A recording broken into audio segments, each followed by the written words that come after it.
Chapter 74. When they said this, although they were whispering, their voices were actually quite loud. They didn't have any intention of avoiding Zhang Xiaohua. Someone even said, "Who said that only girls can use this name? My aunt's second sister has a puppy called Xiaohua. Oh right, my uncle's second aunt's granddaughter also has a kitten called Xiaohua." After saying that, it made the people in green clothes and hats laugh. The people in black clothes looked at them and didn't say anything. They also didn't laugh. There was only ridicule on their faces, but it wasn't clear whether it was directed at Zhang Xiaohua or the people in green clothes and hats. When Zhang Xiaohua heard this, her face couldn't help but heat up. She was very embarrassed. She had used this name for more than 10 years, so why hadn't she heard so much talk about it? When she was at home, there were many boy children who played with her, but she had never heard them laugh at her. Now that she had just left home, even her name was problematic. Zhang Xiaohua didn't know if she should blame her mother for giving her the wrong name, or if she should blame this group of people in green clothes and hats for being experienced and knowledgeable. Hearing everyone's laughter, the thin leader seemed to feel that something was wrong. He turned around and scolded. "How can you be so unruly? How can you bully a newcomer like this? Quickly go back to your room." Those people curled their lips and with a face full of ridicule, they relaxed and returned to their rooms.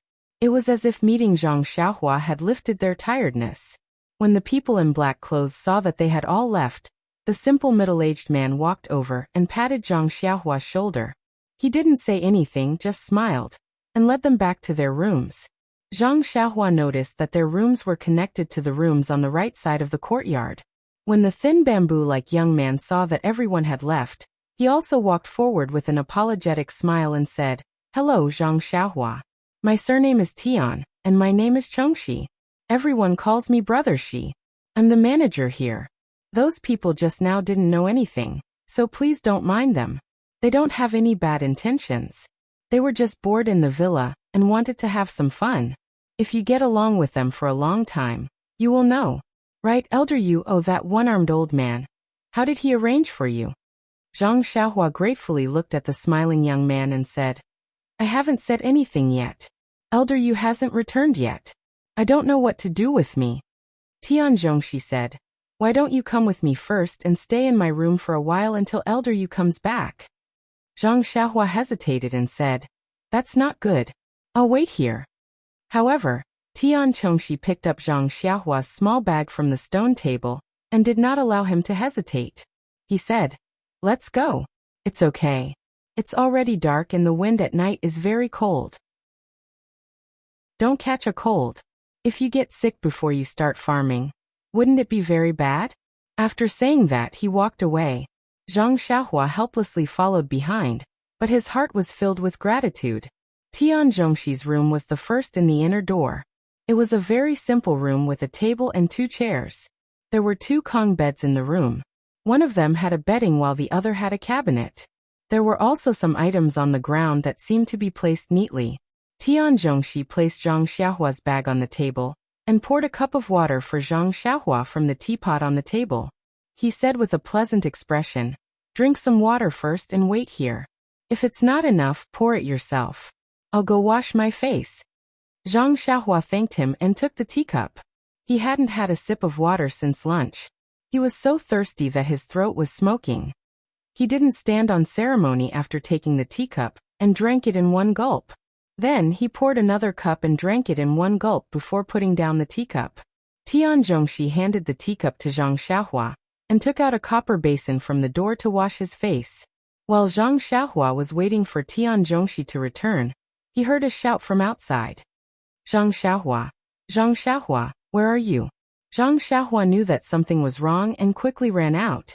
As expected, the one-armed elder Yu was shouting loudly in front of the stone table under the shelf. Zhang Xiaohua ran in front of Elder Yu and said, "Hello, Elder Yu. I'll be sitting in Brother Shi's room for a while." Elder Yu's old face was still stiff as he said, "And since you know that I'm called Elder Yu, then you should know that I'm in charge of the medicine field. I don't care who brought you in, but since you're here, you have to listen to me. The higher-ups haven't assigned you any work yet, so you should first familiarize yourself with the environment." At this moment, Tian Zhongxi also walked over with the copper basin. Elder Yu called out to him. Zhongxi, come over. You guys already knew each other just now, right? This is Zhang Xiaohua from the Lotus Flower Escort Agency. Don't assign any tasks for now. Familiarize yourself with the environment first. You can make the arrangements. When Tian Zhongxi heard the words Lotus Flower Escort Agency, his face couldn't help but twitch. However, he quickly put on a smile and said, Alright, Elder Yu, don't worry. I'll properly familiarize Zhang Xiaohua with the environment. That Lu heir left in a hurry, and didn't even put away the bedding in his room. Why don't we let Zhang Xiaohua stay on Lu heir's Kong bed? Elder Yu nodded and said, You can make the arrangements as you see fit. When he finished speaking, Elder Yu didn't even look back as he walked into the inner door and quickly disappeared. Tian Zhongxi then brought Zhang Xiaohua with him to a room. The moment Zhang Xiaohua entered the room, she smelled a strong stench of stinky feet. She looked up and saw a skinny middle-aged man wearing green clothes and a small hat sitting at the head of the Kong bed with his eyes narrowed. He was humming a little tune while rubbing his stinky feet with both hands. From time to time, he would even bring his fingers to his nose to sniff, as if his hands were stained with Yi Lai Xiang. Not only did Zhang Xiaohua furrow her brows, that Tian Zhongxi even called out, Ma Jing. Then he quickly walked over and pushed open the window. When Ma Jing heard Tian Zhongxi's call, he quickly jumped down from the Kong bed and put on his shoes. He rubbed his hands on his clothes and said, Brother Shi, why did you come to my room? What's the matter? Tian Zhongxi didn't walk over, but stood by the window and furrowed his brows as he said, Ma Jing, it's not that I want to criticize you, but you're already in your 30s and you're still like this. No wonder you can't even find a wife. Ma Jing wasn't happy and said in a strange tone, Brother Shi, can you not always talk about this? No one wants to marry me because no one has discovered my golden inlaid jade. I'm an inner beauty, unlike those pretty boys who need careful and deep communication to discover it. Not only was Tian Zhongxi happy, Zhang Xiaohua looked at this shifty-eyed wretched man who was only half a head taller than her and laughed out loud. Ma Jing immediately asked, Zhang Xiaohua, could it be that you have an opinion? Zhang Xiaohua quickly gave him a thumbs up and praised, Brother Ma is a character. I just saw you and felt that you have a dignified appearance. How could I have an opinion? I'm just thinking about how to learn from you in the future. After saying this, a layer of goosebumps appeared on her skin. She thought to herself, these flattering words aren't something an ordinary person can say. I'm new here, so it's better to be careful. This place isn't like the Guozhuang house. If I want to survive, it's better to change. Maybe it's good to be simple, but Lu Kai was right. Survival of the fittest. If I can't survive, how can I be simple? Inadvertently, Zhang Xiaohua's mind had matured greatly. An embarrassed country boy was gradually growing up in the world of mortals. When Ma Jing heard Zhang Xiaohua's words, he happily said, Brother, there's nothing to say. In the future, I'll take care of you. Come sit. As he said this, he reached out to pull Zhang Xiaohua. Zhang Xiaohua looked at the pair of hands and felt uncomfortable in her heart. She quickly said, Oh, wait a moment. Let's listen to what Brother Shi has to say. When Ma Jing heard this, he stopped and nodded. And, what you said makes sense. Brother Shi, should we let Zhang Xiaohua stay on Luer's Kong? Tian Zhongxi nodded and said, Yes, it's already late today. There's no time to prepare. For the time being, let's let Zhang Xiaohua stay here. We'll see how Luer is doing. Ma Jing said, No problem. Since you've entered our Huanxi mountain village, you're our brother. Everything can be discussed. Come, brother, I'll put your bag down. As he said this, the pair of hands reached out to take Zhang Xiaohua's bag. In the blink of an eye, Zhang Xiaohua took 2 steps forward and walked to the empty Kong. She shook her hands and threw it on top of it, saying, Brother Ma, you should rest more. I'll do this myself. Ma Jing stood there, chuckling and not saying anything. Tian Zhongxi glanced at Ma Jing and Zhang Xiaohua and said, Zhang Xiaohua, you can stay here for the time being. If there's anything you can't solve, come find me. You can't wear this here. However, what clothes you wear is a problem. I'll have to ask Elder Yu later. Ma Jing said from the side, Brother Shi, Zhang Xiaohua's height is a bit small. However, there are many manservants like him in the village. The steward has many clothes of his size. Just find him a set. Why do you have to ask elder Yu? Tian Zhongxi didn't say much to him. He smiled and turned to leave the room, leaving behind a sentence. Zhang Xiaohua was found from the Lotus Flower Escort Agency. It's not good to use the style of the village. Ma Jing was stunned and muttered, Lotus Flower Escort Agency? He turned back to look at Zhang Xiaohua and laughed wildly. You Lotus Flower Escort Agency? Ah. He laughed and sat back down on the Kong bed, then sat cross-legged. His hands naturally supported his legs as he said, a child from the Lotus Flower Escort Agency? Who would believe that? However, this is fun. Then he curled his lips. He said to Zhang Xiaohua, that brother Xiaohua, you can do as you please. From today onwards, we're roommates. You don't have to be polite. If there's anything you need, just tell brother. Brother isn't afraid of trouble. Zhang Xiaohua smiled and said, okay brother Ma. I know. If there's anything I need, I'll definitely tell you. Although this roommate had a different quirk from ordinary people, Zhang Xiaohua was also very satisfied when she saw this spacious and bright room. This room was bigger than 2 of the rooms in her house. Staying here, she could sleep soundly at night. However, she didn't know how second brother was doing. There was also her mother and father at home.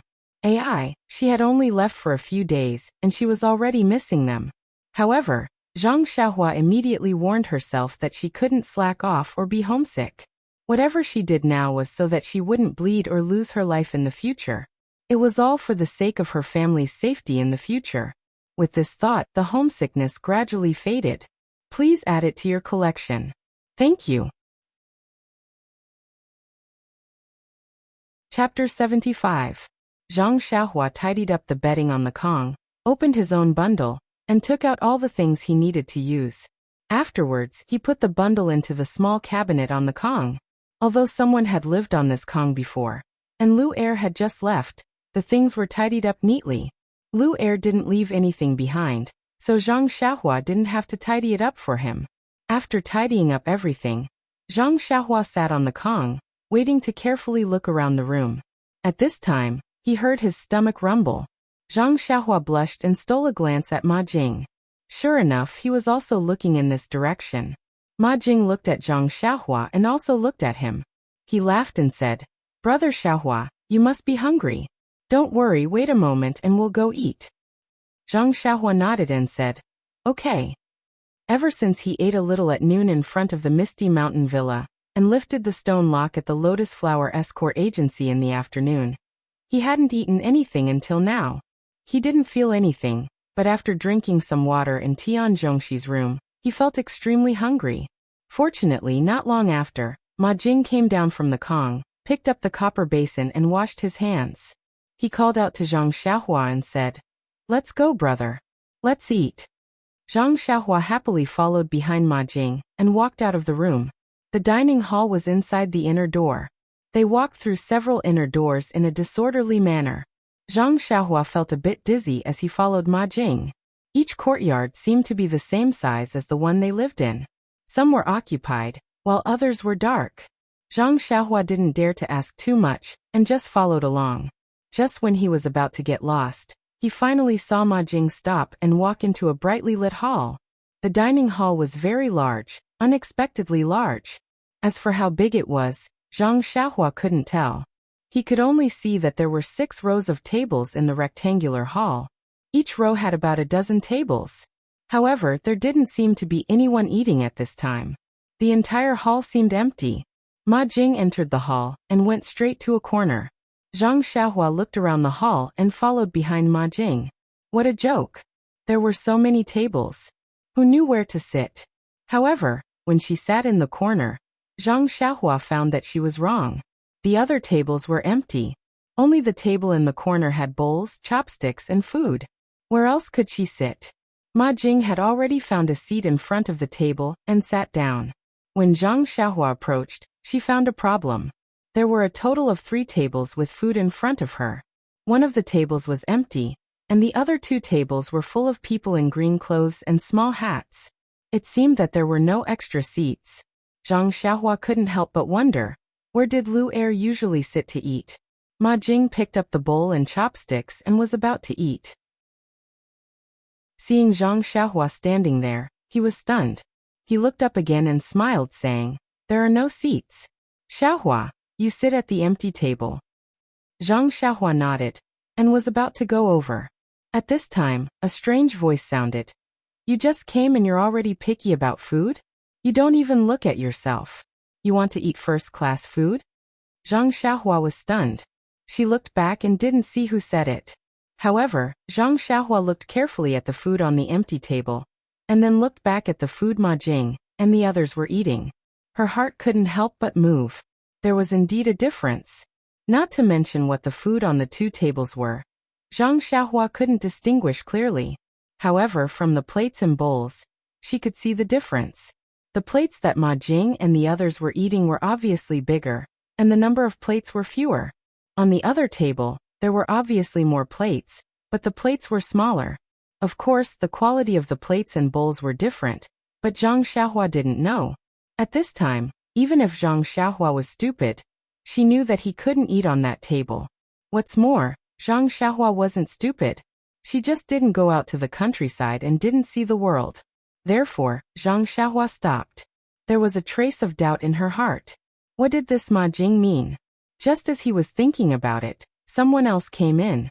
Zhang Xiaohua looked up and saw that it was the four men in tight clothes. They walked straight to the empty table and started eating. They didn't even look at the people at the other two tables. Instead, it was the simple middle-aged man who had patted Zhang Xiaohua's shoulder. He glanced at Zhang Xiaohua but didn't say anything, nor did he invite him over to eat. Just as Zhang Xiaohua was abnormally embarrassed and didn't know what to do, a voice sounded behind her. "Zhang Xiaohua? Why don't you sit down and eat?" Zhang Xiaohua looked back. It turned out that Tian Zhongxi was walking over. Zhang Xiaohua said, "The tables are full. There's no place to sit." Tian Zhongxi was stunned. Looking at the people at the two tables who were eating, he couldn't help but frown. Immediately he smiled and said, "Hee, there is. Come with me." After that, he walked to Ma Jing's side and pulled out a stool from under the table. He said to Zhang Xiaohua, "You can sit here." Then he patted Ma Jing and the person next to Ma Jing on the shoulder and said, "You too make way. Make room." Ma Jing said with a cheeky smile, "Brother Shi, there's no place. How can we make room?" Tian Zhongxi glared at him and said, "Lu Er usually sits here. Zhang Xiaohua is even thinner than Lu Er. How can she not sit?" The other person didn't say anything and moved away. When Ma Jing saw this, he had no choice but to move. Although the space wasn't big, it was enough for Zhang Xiaohua. Tian Zhongxi walked to another table. The person who was eating quickly pulled out a stool from under the table, leaving a big space for the people beside him. Zhang Xiaohua sat on the stool and wolfed down the sumptuous dinner. Not to mention that his stomach was already growling from hunger. Just the delicious food on the table made his mouth water. Our poor Xiaohua.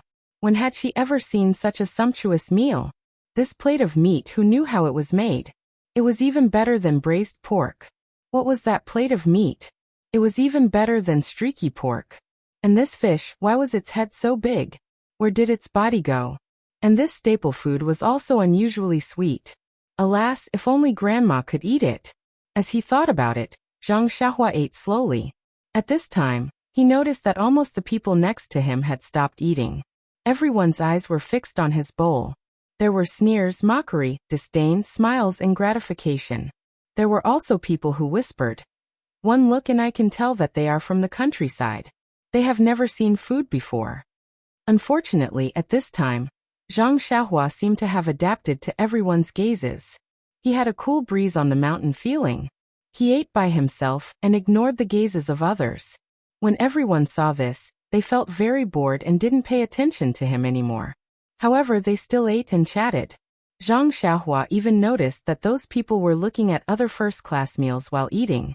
He even whispered in his ear, "We all do the same job. Why can't they eat first-class meals and we can't?" However, this had nothing to do with Zhang Xiaohua. It was good enough to eat these every day. Who cared about first-class meals? Although there were many varieties of food there, it was not as good as here. Eat more, eat well. This was Zhang Xiaohua's theme in the dining room tonight. Although Zhang Xiaohua had eaten to his heart's content, there was still a lot of food left on the table. The others didn't seem to have eaten much either. Looking at the leftovers, Zhang Xiaohua's only thought was how good it would be if he could give it to his pig. This thought lingered in his mind until he followed everyone back to the house. Back in the house, Ma Jing and Zhang Xiaohua each drank a cup of water and returned to their Kong. Ma Jing was still picking at his smelly feet. Zhang Xiaohua looked at him and couldn't help but think disdainfully, Ma Jing's feet are going to be given to others someday? He should take advantage of this opportunity to pick at them properly. However, the smell in the house was getting worse and worse. Zhang Xiaohua even thought maliciously whether Lu Er had used his mother's death to corpse escape because of this. At this time, he wanted Lu Er to come back quickly so that he could move to another house. He didn't think about whether he could still stay in Huanxi Mountain Villa if Lu Er came back. In the end, Zhang Xiaohua couldn't stand it anymore. He got up and walked to the window. He opened the window and looked at the night outside. He took a few deep breaths and asked Ma Jing without leaving a trace, "Brother Ma, why were there two kinds of dishes when we were eating just now? Can you tell me?" Ma Jing took the finger away from his nose and said with his small eyes narrowed, "Xiaohua, you see clearly. You are very motivated. You know the principle of asking when you don't understand. You can make progress. Then I won't hide it and tell you." After that, his eyes looked through the window, through the night, and also through time and space. It seemed that he had returned to the past. Ma Jing's deep voice sounded in Zhang Xiaohua's ears. "A long, long time ago." Zhang Xiaohua was stunned and asked, "A long, long time ago?" Ma Jing answered, "Yes, before the new year." Bang. Ma Jing looked at Zhang Xiaohua, who fell and thought, "He is still a child. Even when he falls, he is still handsome. Birds of a feather flock together. Only he is qualified to live in the same house with me." Then he asked with concern, "What's wrong?" "Oh, nothing. I was tripped by your thoughts of traveling through time and space," Zhang Xiaohua said with a smile. Ma Jing continued, "Before the new year, the people in charge of the medicine fields in Huanxi Mountain Villa were us manservants. Although it was very hard and we didn't eat the best food, everyone was very happy and enjoyed a peaceful and harmonious life. However, since the new year, it seems that starting from the 18th of the first month, a few more medicine fields were opened on the side of the medicine fields. Do you know what kind of medicine it is?" Zhang Xiaohua was at a loss. "I don't know." Ma Jing said, "Why don't you guess?" Zhang Xiaohua was at a loss. "I really don't know. I have never planted medicine before and have never seen it. How can I guess?" "Yes." Ma Jing nodded and said, "I guess you won't be able to guess." "Then what kind of medicine is it?" Zhang Xiaohua asked eagerly. Ma Jing said slowly, "This I don't know either." Bang! Zhang Xiaohua's head fell to the ground. Ma Jing exclaimed again, "What a handsome posture. This is a bit of a joke. Please vote for me. Please add it to your collection, thank you." Chapter 76. Ma Jing continued, "We're the ones who open the fields, Xiaohua. Did you know? Opening a field is very tiring. We're all so tired that we shed a layer of skin."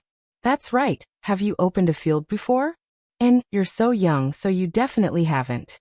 You probably don't know how hard it is to open a field. When the cold wind blows and the snowflakes fall, our hands are all frozen and cracked. Look, my fingers haven't even healed yet. When the wind blows and it rains, my bones ache." Zhang Xiaohua looked at the dancing Ma Jing. On one hand, she wanted to kick his mouth until it was broken so that he could finish his words. On the other hand, she was afraid that he would put his fingers in front of her and let her see them. She didn't dare go forward. She secretly despised him in her heart. This hand is frozen and cracked, but the bones are still injured. Who knows what Ma Jing is made of? Seeing that Ma Jing still wanted to continue, Zhang Xiaohua quickly said, "Brother Ma, I've also done this work of opening a field before. It's really tiring. And you should continue talking about the medicine field." "Ahem, oh, you've opened a field before. And then you should know the hardships of opening a field." Ma Jing smiled and continued, "After opening the field, we were chased away and not allowed to come close. The pharmacy hall's hallmaster Bai and elder he personally planted the seeds of the medicine. After planting them, we thought that they would leave it to us to take care of. Did you know? Zhang Xiaohua, this is definitely a rare medicine. If we take care of it well, the manager will definitely give us more money. They'll definitely give us a raise in salary. With a raise in salary, our lives will be better. Then I'll definitely earn a lot of money. When the time comes, I'll definitely be able to marry Little Peach. As he spoke, Ma Jing's deep eyes seemed to pierce through the night and return to the future. Zhang Xiaohua quickly said, "Who is this Little Peach?" Little Peach is Drunken Fragrance Houses. Ahem. Ma Jing immediately stopped and said, "Oh, I've said too much. Even if we don't get a raise, the higher-ups will still see how precious we are. Giving me a bit more responsibility and making me a manager is also good." But then, Ma Jing said bitterly, they actually separated these few fields from the other fields and even set up rules to prevent us from getting close. They picked 4 sons of bitches from the Misty School's pharmacy to steal our jobs and put them in charge of those few fields. The most important thing is, their treatment is actually better than ours. Not only do they get 3 taels of silver a month, but their meals are also better than ours. They can actually eat first-class meals. Moreover, when they go on business trips, their carriages are all first class and the hotels they stay in are also 4 stars higher than ours. Tell me, isn't this infuriating? It's not just me, all of us brothers are holding back our anger. We want to teach them a lesson, but, Ma Jing, who was gnashing his teeth just now, stuttered a little. Zhang Xiaohua asked curiously, "But what?" Ma Jing sighed, his head hung low. His fingers stopped drawing circles in the air and said, "But we don't know any martial arts. How can we beat them?" "Ah, you guys don't know any martial arts?" Zhang Xiaohua cried out in alarm. "What's wrong? Is it strange that we don't know any martial arts? Who said that servants need to know martial arts?" Ma Jing said unhappily when he saw Zhang Xiaohua cry out. But Zhang Xiaohua couldn't continue and thought, "You guys don't know any martial arts. Who can teach me martial arts?" "But what? Don't tell me you know martial arts." "That's right, you came from the Lotus Flower Escort Agency. You definitely know some martial arts. Brother, when will you teach your big brother a few moves?" Ma Jing seemed to have woken up from his daze and wanted to get down from the ground to find Zhang Xiaohua. Zhang Xiaohua quickly waved her hand and said, "Brother Ma, do I look like I know any martial arts?" Ma Jing looked Zhang Xiaohua up and down and said doubtfully, "I can't tell. I heard that the disciples of the Misty School all start practicing martial arts at the age of 4 or 5. At your age, you're already very strong." Zhang Xiaohua smiled wryly and said, "If I started practicing martial arts at the age of 4 or 5, would I still be able to come to the villa to grow herbs?" Ma Jing tilted his head and thought for a moment before saying, "That's true. Then you would have been at the Misty Mountain Villa and not at the Huanxi Villa." As he said this, he sat down again and began to do his idle business. However, Ma Jing immediately asked curiously, "Then how did you end up at the Lotus Flower Escort Agency and how did you come here? Isn't the Lotus Flower Escort Agency a lot stronger than this place?" Zhang Xiaohua smiled wryly and explained, "It's not that I don't want to be at the Lotus Flower Escort Agency. It's just that I wanted to be a guard at the Lotus Flower Escort Agency, but they didn't want me. Coincidentally, just as I was talking to 4th Master 1, Big Sister Chiao Tong from the villa went over to ask for someone and took a fancy to me. I didn't have anywhere to go anyways, so I came here." Ma Jing narrowed his eyes and said, That's right. Guards need to be escorted. With your small body, who would dare to take you?" "What? Chiao Tong? How did she take a fancy to you? Do you know her?" Ma Jing's small eyes immediately widened and shot out a divine light. Zhang Xiaohua hurriedly explained, "How could I know Big Sister Chiao Tong? She saw that I was pitiful and didn't have anywhere to go, so she came looking for me." Ma Jing nodded and said, "That's right. Chiao Tong is a kind-hearted girl. Not only is she a good person, but her figure is also very good."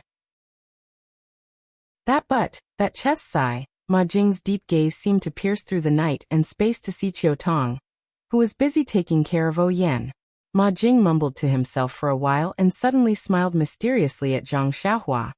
Brother, although Chiu Tong was the one who found you, don't have any improper thoughts about her. Chiu Tong is everyone's dream lover. Who knows how many people have a crush on her, did you know? The one next door. Zhang Xiaohua was speechless. This Ma Jing wasn't just an ordinary gossiper. He'd spied on most of the privacy of the dozen or so people in the courtyard. At the same time, this made Zhang Xiaohua secretly raise his guard. He had to avoid this gossipy man if he had any matters to discuss. After eating and drinking to his fill, Zhang Xiaohua was still listening to Ma Jing's endless chatter at first. As he listened, he wondered how he was going to sleep with the smell of feet in the house. In the end, as he listened, his eyes became blurry and he unknowingly fell asleep. It wasn't until Ma Jing's mouth was dry and he got up to drink some water that he realized that Zhang Xiaohua had already fallen asleep. He had played the lute to a cow for so long, so he could only sulkily drink some water, kick off his shoes, and go out to visit. It was late at night, but the house wasn't quiet at all. Fortunately, Zhang Xiaohua had fallen asleep early. Ever since Ma Jing fell asleep, his earth-shattering snoring continued like a long river. Occasionally, he would say something in his sleep that couldn't be understood. Occasionally, he would stop talking and only the sound of teeth grinding could be heard. Sigh, poor Xiaohua. Fortunately, he didn't wake up at night. Otherwise, wouldn't he be so frightened that he wouldn't be able to sleep? Well, even if he woke up, he would be immediately fainted by the stench in the house. There was no chance for him to hear so much noise. It turned out that Ma Jing didn't wash his feet. However, our Xiaohua couldn't smell the smell of Ma Jing's stinky feet at this time, because his breath was long and faint. If you put your finger on Zhang Xiaohua's nose, you couldn't feel that he was breathing. Perhaps he wasn't breathing air? Perhaps at this time, he wasn't breathing through his mouth and nose, but through all the pores on his body? No one knew. The next morning, Zhang Xiaohua woke up on time. Before he could figure out where he was, the pungent stench immediately rushed into his nose. Zhang Xiaohua moved like a rabbit and rushed to the door like an arrow. After rushing out, he took a few deep breaths of fresh air, and then remembered that he was in Huanqi Villa and his situation. Looking back at the hut, which was no different from other rooms, he really didn't want to go in. Seeing that the yard was still quiet, he thought that everyone was still sleeping, so he walked out of the round door outside. When he came here yesterday, it was already dark, so he didn't see very clearly. Although he had a general understanding of Huanqi Villa, he was still frightened by the scene in front of him when he went out now. In front of him was the foot of a mountain. At first glance, there were many farmlands and some woods, and there were countless continuous houses beside it. Is this Huanqi Villa? Why is it even bigger than the Guozhuang house? The mountain seemed to be in the villa. There were many trees and farmlands on the mountain, which were in the shape of stairs. Zhang Xiaohua was confused for a while. Can people farm on the mountain? After the shock, Zhang Xiaohua didn't want to think more. Since he had already entered Huanqi Villa, there would be plenty of opportunities to go there in the future. These days he had been shocked by many things outside. Now thinking about it, even if he didn't learn martial arts, this trip was not in vain. Thinking of martial arts, Zhang Xiaohua's heart skipped a beat. He faced the rising sun and gulped down a mouthful of warm water. His whole body felt comfortable. This was already his daily homework. After that, he recalled the 6 harmonies fist that he had seen people practice at the Lotus Escort Agency yesterday. He began to practice it one by one. However, after a few moves, he forgot the rest. He racked his brain and tried to think for a while. He forced himself to practice a few more times, but no matter how hard he tried, he could not remember it. Zhang Xiaohua could not help but be annoyed with himself. Could it be that he was not cut out for martial arts? But since my second brother can learn so fast, and I am his brother, I can't be so different from him, right? Zhang Xiaohua painfully thought. When he turned around, he saw a pair of eyes looking at him. It turned out to be the middle-aged man in martial arts yesterday. Zhang Xiaohua hurriedly went over to salute. The man also smiled and saluted back. Then he walked to the side, took up a posture and began to practice. Zhang Xiaohua didn't know what kind of boxing he was practicing. He only felt that his steps were like dragons and tigers, and his punches were very impressive. Zhang Xiaohua's eyes were full of stars, and he was very envious. Not long after, the other 3 people also came out in martial arts clothes. They stood in different positions and began to practice martial arts. Zhang Xiaohua watched from afar. When they finished practicing and returned to the small courtyard, Zhang Xiaohua followed them back. Looking at the backs of the 4 people, Zhang Xiaohua couldn't help but think, if I can have their skills, I should be able to protect my family's safety. But I don't know if they are willing to teach me. Chapter 77. At this time, Zhang Xiaohua already knew that streaky pork wasn't the most delicious thing in the world. Being able to eat streaky pork wasn't his dream, and martial arts was his new streaky pork. However, how to eat this streaky pork still needed to be thought about. Looking at the backs of the 4 people, Zhang Xiaohua couldn't help but think to himself. The courtyard was still as quiet as ever. That bunch of lazy pigs in green robes and hats must still be sleeping. How could they compete with the disciples of the ethereal sect like this? Do they have the strength? Although he had just arrived yesterday, Zhang Xiaohua himself felt that there was no chance. Perhaps they knew that he couldn't do it, so they wanted to satisfy their appetite with their words. However, looking at the small room where he slept last night, Zhang Xiaohua felt a headache coming on. How could Lu Er have such a roommate? Couldn't he find someone of a higher level? Pinching his nose, Zhang Xiaohua opened the window. Although it was already summer, there was still a cool morning breeze. The dirty smell in the room was gone with the wind. Zhang Xiaohua then slowly walked in. After finding a copper basin to wash his face, Zhang Xiaohua sat on the Kong bed and drank some water. At this time, Ma Jing on the opposite side turned over, stretched his waist, and sat up. His mouth said, "Only I know who will wake up first in the dream." Bang! This time, it wasn't Zhang Xiaohua who fell, but the cup that fell on the Kong bed. Zhang Xiaohua hurriedly tidied up the bedding on the Kong bed, and asked with a wry smile, "Brother Ma, why is it so poetic?" Ma Jing shook his head and said, "It was a dream at night, how is it? Do you think Brother Ma is poetic?" Zhang Xiaohua praised again and again. "Shit is amazing." Breakfast was still eaten in the hall, and the dishes were still different.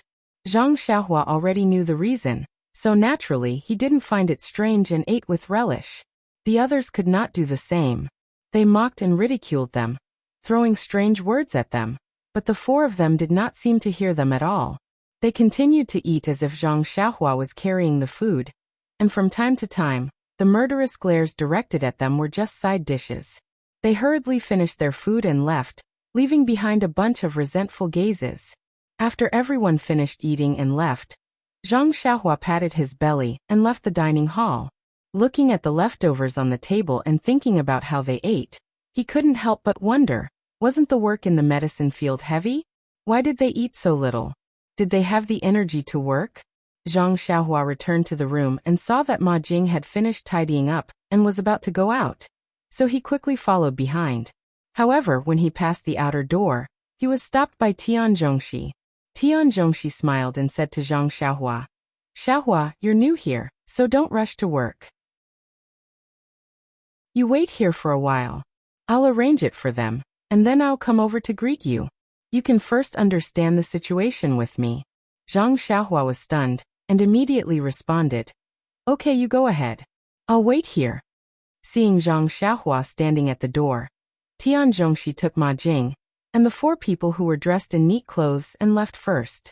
Zhang Xiaohua didn't find it strange, but Ma Jing secretly asked Tian Zhongxi, "Brother Xi, can't you just let me take care of Zhang Xiaohua? Why do you have to take care of him personally?"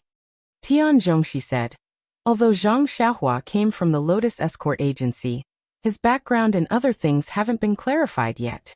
Although it seems that there's no problem, it's better to wait until it's clear. That's what the supervisor said last night. We'll just do as he said." Ma Jing was stunned, and said with a crying face, "Why didn't you say so earlier? Yesterday, I told him a lot about our mountain villa's secrets." Tian Zhongxi was stunned, and then said with a smile, "What secrets can you know? When you know, it won't be a secret anymore. Even I don't know the important secrets of our mountain villa, so how do you know? Don't think too much. Zhang Xiaohua shouldn't have any problems, otherwise he wouldn't have let Qiu Tong bring him back." Only then did Ma Jing relax. Zhang Xiaohua stood outside and watched Tian Zhongxi and the others walk away. When he heard footsteps behind him, he turned around to see Elder Yu walking over. Zhang Xiaohua quickly bowed in greeting. Elder Yu walked over and patted him on the shoulder with a smile. Zhang Xiaohua, I heard that you want to learn martial arts? Zhang Xiaohua's eyes lit up. That's right, Elder Yu. Elder Yu asked again. Yesterday I heard from Qiu Tong that you're very strong. You can actually lift 500 jin of stone weights? Zhang Xiaohua shook his head. Elder Yu, my strength is a bit strong. I also lifted 2 stone weights yesterday, but I don't know how heavy they are. Elder Yu said, it's a good thing that you want to learn martial arts, but you've already passed the best period to learn martial arts. Practicing martial arts for self-defense is not a problem. Do well, and I'll find someone to teach you. How about it? Zhang Xiaohua couldn't believe his ears. He said in surprise, really, Elder Yu, you're not lying to me, right? Elder Yu smiled. Why would I lie to you? You'll naturally know in the future. Zhang Xiaohua smiled. Haha, that's great. I'll definitely train better than second brother. Elder Yu asked, your second brother entered the Lotus Flower Escort Agency yesterday, right? Zhang Xiaohua said, yes, third master one of the Lotus Flower Escort Agency said that my aptitude is very good. I'll be successful if I train a bit more. Elder Yu smiled and encouraged Zhang Xiaohua. And if your second brother can be successful, then you won't be bad either. Train well, and do your family proud. Zhang Xiaohua bowed again. Thank you, Elder Yu, for your help. I will definitely do my best. After that, Elder Yu also left. However, Elder Yu thought to himself as he walked.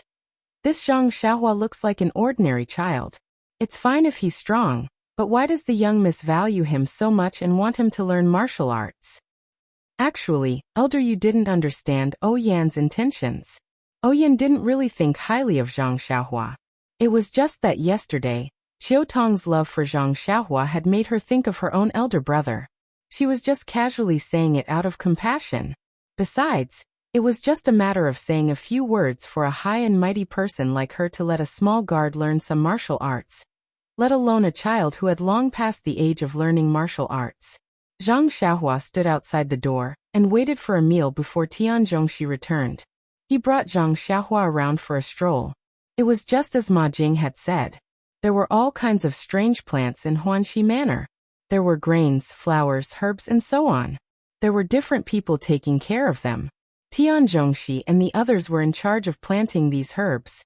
Tian Zhongxi pointed at the herb field from afar and gave Zhang Xiaohua a rough description of the herbs. Zhang Xiaohua had never seen them before, so she could only memorize them.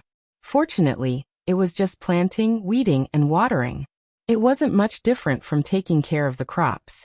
Zhang Xiaohua had done farm work for a long time at home, so she didn't have to worry about these things. In the next few days, Tian Zhongxi still brought him around and didn't let him do any work. Even when Tian Zhongxi was busy with the herb field and didn't have time to take care of Zhang Xiaohua, he didn't let Zhang Xiaohua do any work. Zhang Xiaohua was very strange. She just watched people practice martial arts in the morning, followed him around during the day, slept under a tree when she had nothing to do, and listened to Ma Jing talk nonsense at night.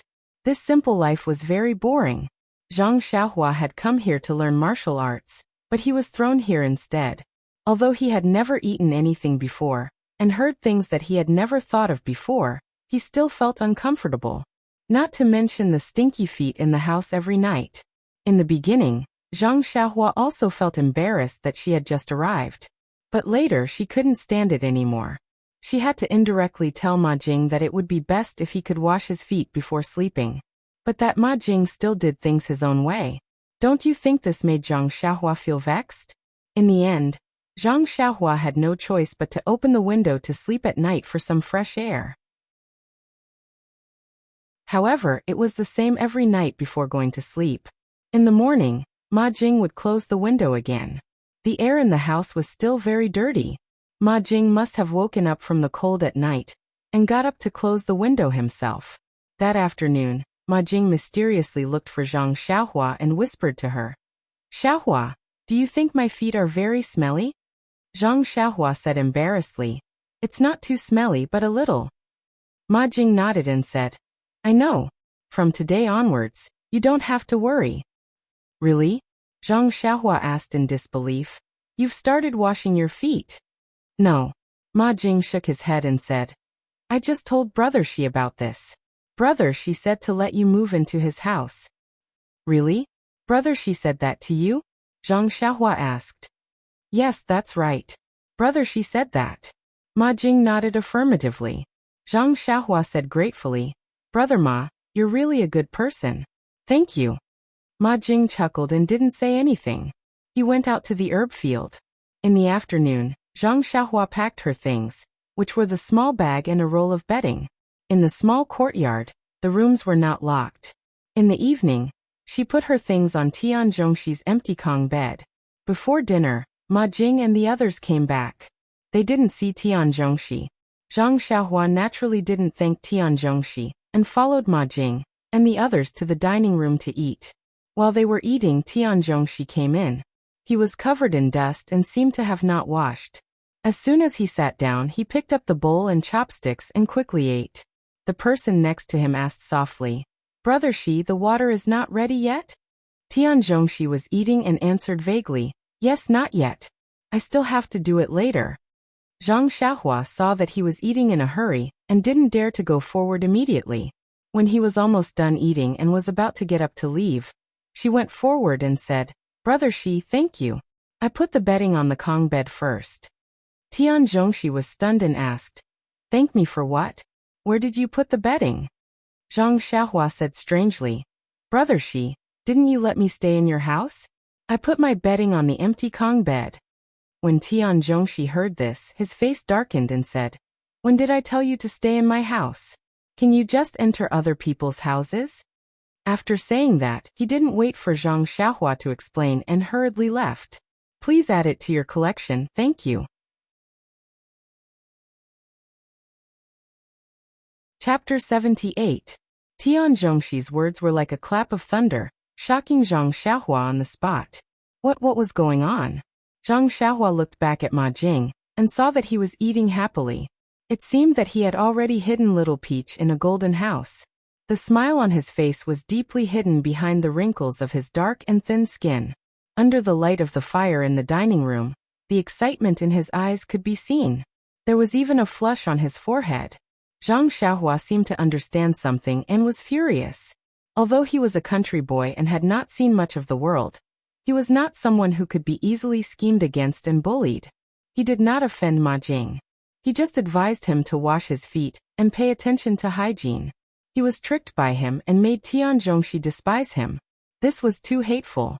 Zhang Xiaohua gritted his teeth and clenched his fists. He walked towards Ma Jing.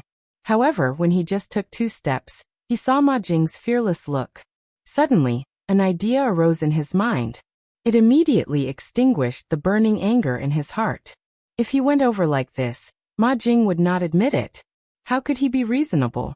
Moreover, these people around him were usually scoundrels. They could tell who was near and who was far away. How could they help him? Besides, even if he went over and beat Ma Jing, what was the result? Could it be that he was driven out before he learned martial arts? The connected questions made Zhang Xiaohua calm down. He stopped and looked at Ma Jing. He did not speak anymore.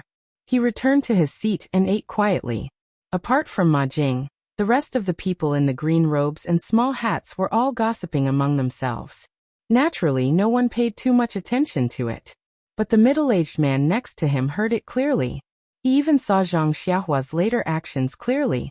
When Zhang Xiaohua sat quietly, he withdrew his gaze and continued to eat. After dinner, Zhang Xiaohua took the things he packed from Tian Zhongxi's room and moved them back to Ma Jing's room. However, Zhang Xiaohua was not stupid enough to ask him face to face why he did so. This night he did not listen to Ma Jing's nonsense. Instead, he went to the yard and walked slowly, thinking as he walked. Although it was not a big deal, it taught Zhang Xiaohua a very profound lesson. It gave him a very special understanding of the world. Between people, there was not only harmony and hatred, but also many strange things. Different people would do different things. Maybe it was kindness, maybe it was malice, maybe it was just to tease you, maybe it was just to watch the show. In short, There was no way to know a person's heart. Everything had to be carefully considered before one could believe it. Bad people did not all have the face of a bad person. However, every night before going to bed, Zhang Xiaohua would open the window, whether it was sunny or rainy. After a few more days, Zhang Xiaohua's lazy and free life came to an end. Zhang Xiaohua did not like this kind of life that others envied, so he happily accepted the task given to him by Tian Zhongxi. This task might be a little difficult for the group of servants in cyan clothes and hats, but for Zhang Xiaohua, a child who grew up in the field since childhood, it was not a challenge at all.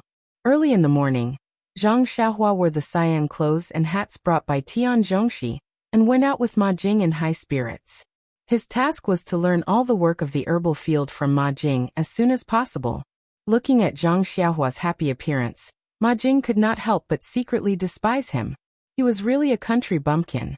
If he did not work for a day, his hands would be itchy. He could only be a farmer for a lifetime. Thinking of the matter of teasing Zhang Xiaohua a few days ago and recalling Zhang Xiaohua's defeated appearance, Ma Jing secretly laughed in his heart. Humph, who said that Ma Jing was the most laughed at in the Huanqi mountain villa? Isn't there another little bumpkin here? Isn't he also played in the palm of my hand?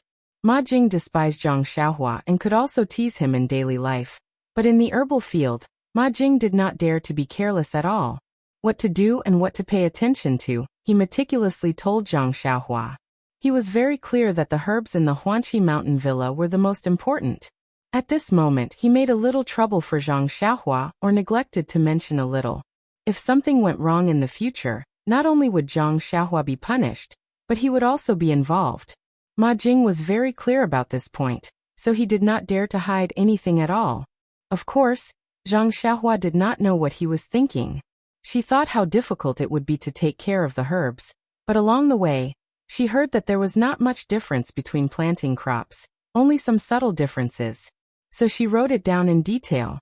She also took a small medicine hoe and medicine shovel, and followed Ma Jing to loosen the soil and shovel the grass. It was easy. After a day when Ma Jing asked, Zhang Xiaohua's answer was very satisfactory. Moreover, looking at Zhang Xiaohua's appearance of working, Ma Jing was also a little relieved. So after 2 days, Ma Jing told Tian Zhongxi that Zhang Xiaohua could work alone. Tian Zhongxi still did not believe his ears. In the past, there were new people in his manservant team, but he only dared to let them go after a long time. Was Ma Jing fooling him? Thinking about Ma Jing's usual behavior, he was more certain. However, after he also took care of Zhang Xiaohua for a day, he really believed that Zhang Xiaohua could work alone. He felt a little guilty that he had wronged Ma Jing. After he asked Zhang Xiaohua in detail, he then found out the reason. This kind of medicinal herbs was no different from planting crops. In the past, the manservants recruited by the Huanqi mountain villa were mostly from the vicinity of Pingyang City, and had a certain family background.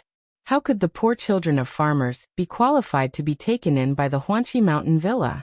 Only Zhang Xiaohua was an exception. She was a child from a poor family and had farmed before. The bunch of manservants under him were all arrogant at home. How could they work in the fields? Therefore, it gave them the illusion that the work in this medicinal herb field was very complicated and difficult to do. After thinking through this, Tian Zhongxi could not help but let out a long sigh. Habitual thinking killed people. After that, Zhang Xiaohua finally got rid of the decadent days of reaping without sowing and returned to the fields that she was familiar with. The small medicinal hoe and spade were really cute. It was much more convenient to use than the big hoe at home. Zhang Xiaohua also had the strength now. She could easily finish a day's work. These days were really comfortable. However, Zhang Xiaohua was pleasantly surprised by what happened next. This morning, Zhang Xiaohua was still watching the middle-aged man in martial arts training. However, that person did not leave immediately after he was done. Instead, he walked in front of Zhang Xiaohua and said, "Your name is Zhang Xiaohua." Zhang Xiaohua blinked and nodded. Then, she heard a very pleasant sentence. "Miss asked me to teach you martial arts when I have the time." Zhang Xiaohua opened her mouth and said, "Really?" That person smiled and said, "It's true. My name is He Tianshu. You can call me team leader He. Wait for me here after dinner tonight. I will start teaching you today. Zhang Xiaohua was stunned again. She was obviously happy. He Tianshu saw that Zhang Xiaohua did not say anything and knew how he was feeling. He patted his shoulder and turned to leave. Only Zhang Xiaohua was left digesting the news that she wanted to hear the most in her life. This miss was really a good person. Zhang Xiaohua almost wanted to rush into the inner courtyard and worship the Mississippi. However, thinking about the inner courtyard's complexity, if she got lost, wouldn't she be chased out as a peeping Tom? Only then did she extinguish the thought. In short, her gratitude towards Yen could not be expressed with words. She instantly placed this unknown miss on the same level as her sister-in-law Lu Qian in her heart. Zhang Xiaohua spent the whole day waiting anxiously and excitedly. There were even a few times when she almost made mistakes in the medicine field. This made Zhang Xiaohua immediately alert. How could she forget about this small beginning? Calm down, calm down. Zhang Xiaohua warned herself as she worked hard. From time to time, she would raise her head to look at the sky. Why was the sun going so slowly today? In the torment, the sun finally set in the west. Tian Zhongxi's shout came from afar. Zhang Xiaohua immediately rushed out of the medicine field. She had long left her calmness behind. This state of mind that was not happy with external gains and not sad for oneself, Zhang Xiaohua was still far from it. Zhang Xiaohua hurriedly finished her dinner and came to the outer courtyard early. The moonlight was like water, but Zhang Xiaohua's mood was like boiling water. She was so excited. The wish that she had been thinking about for a long time was finally going to be realized. Who could still calm down? But why was he Tianshu not here yet? When she was eating just now, she saw that he was almost done eating. Usually he would finish eating early and come out early. Why was he so slow now? Zhang Xiaohua walked back and forth under the moonlight, anxiously waiting. After an unknown amount of time, she finally heard footsteps coming from the courtyard. Zhang Xiaohua hurriedly went to greet them. Sure enough, it was He Tianshu. Zhang Xiaohua happily said, "Captain He, you've come." He Tianshu looked at Xiaohua and said with a straight face, "Xiaohua, although I'm teaching you martial arts, I'm not your real master. Captain He is just a title. Do you understand?" Zhang Xiaohua blankly nodded. He Tianshu said again, "Although I'm not your real master, I'll teach you to the best of my ability. It just depends on how much you can learn." Zhang Xiaohua nodded again. He Tianshu continued, "Then I'll tell you the first thing today. When practicing martial arts, you must practice with a calm heart. Don't be impatient. Look at you now. How can you practice martial arts in peace?" When Zhang Xiaohua heard this, she immediately understood a lot. Yes, what had she become today? She was completely dazzled by this good news. She immediately gathered her thoughts and calmly said to He Tianshu, "Thank you, Captain He, for teaching me." At this time, He Tianshu nodded in satisfaction and said, "That's good. No matter what happens in the future, you must be as calm as an ancient well. Come with me." Geyser suggests that I update faster. I plan to start from chapter 90 and try to write 5,000 words per chapter. However, I'll still update every day. Thank you, reading friends. Please bookmark. Thank you.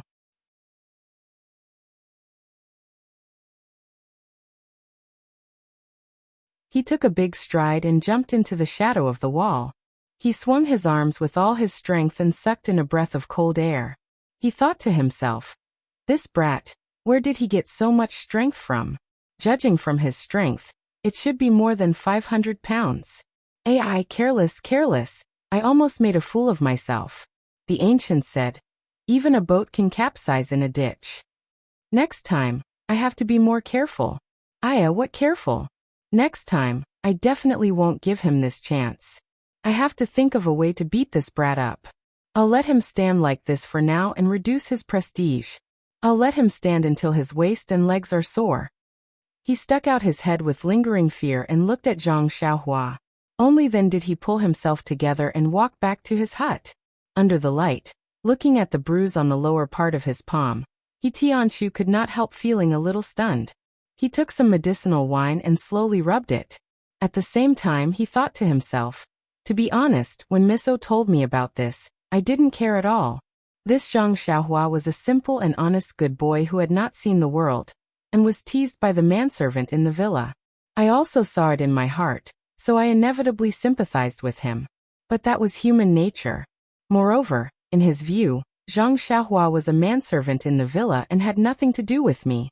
I just sympathized with him because I didn't have the good style of meddling in other people's business. Although there was no precedent in Huanxi Villa to teach a manservant martial arts, the master of the villa said that he could just do it casually. Who didn't know the superficial skills? Everyone would have the vanity of being a teacher, so there was nothing wrong with giving some pointers. However, Oyen seemed to have seen through his thoughts, but she didn't say it clearly. She just told him that Zhang Xiaohua had the strength of 250 jin with one arm. Thinking of his disapproving expression at that time, He Tianchu couldn't help but feel ashamed of his arrogance. Although hearsay was wrong, it was not desirable for a frog at the bottom of a well to take things for granted. Therefore, after thinking about it, He Tianchu temporarily cancelled the idea of teaching Zhang Xiaohua martial arts directly. Instead, he let him practice the horse dance first, and lay a good foundation for learning martial arts. Presumably, this was the real idea of the master of the villa. Otherwise, he could have found a subordinate to teach him directly. Why did he have to do it himself?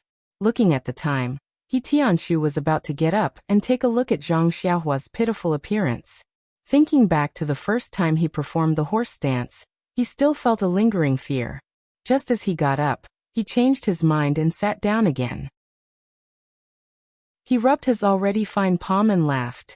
Let Zhang Xiaohua perform the horse dance for a while longer. How dare he embarrass himself? If he didn't vent his anger, how could he be his master? However, he didn't think about who asked him to use all his strength. He was careless and only used 50% of his strength. After the time it took to smoke a cigarette, He Tianchu was a little ashamed. Forget it, he should hurry up. It was the child's first time learning martial arts. He shouldn't dispel his enthusiasm after just one time. If Zhang Xiaohua didn't learn, he wouldn't be able to explain it to the master of the villa. When He Tianchu walked quickly to the place where Zhang Xiaohua was practicing the horse dance, the situation in front of him surprised him. Zhang Xiaohua wasn't like he imagined, lying on the ground like a pile of mud. He also wasn't standing there pitifully, waiting for him, the savior, to save him. Zhang Xiaohua's horse dance was steady, just like when he had just left. He Tianchu couldn't help but feel a burst of joy in his heart. Why was this kid the same as him when he practiced the horse dance for the first time? Even if he was lazy, he didn't do it properly. How could there be a kid who didn't have any aches and pains after practicing for such a long time? No matter what, he had to give him some face and put on a decadent appearance. However, thinking of himself and his master in the past, He Tianchu didn't have the intention to point out Zhang Xiaohua's laziness. When Zhang Xiaohua heard that He Tianchu had returned, she turned around and asked with concern, "Captain He, why did you take so long to come back? Is there something wrong with the dishes tonight? Did you eat something bad?" Then she said to herself, "This Huanxi manor is good in every way, but there are too few toilets. Every day, we have to line up to use the toilets. That day, I should have asked Elder Yu to give some reasonable suggestions to the manor lord to improve our living environment and increase our enthusiasm for work." Then Zhang Xiaohua seemed to have thought of something and said mysteriously to He Tianchu, "All right, Captain He, if you encounter this problem next time, you can go to the fields to solve it.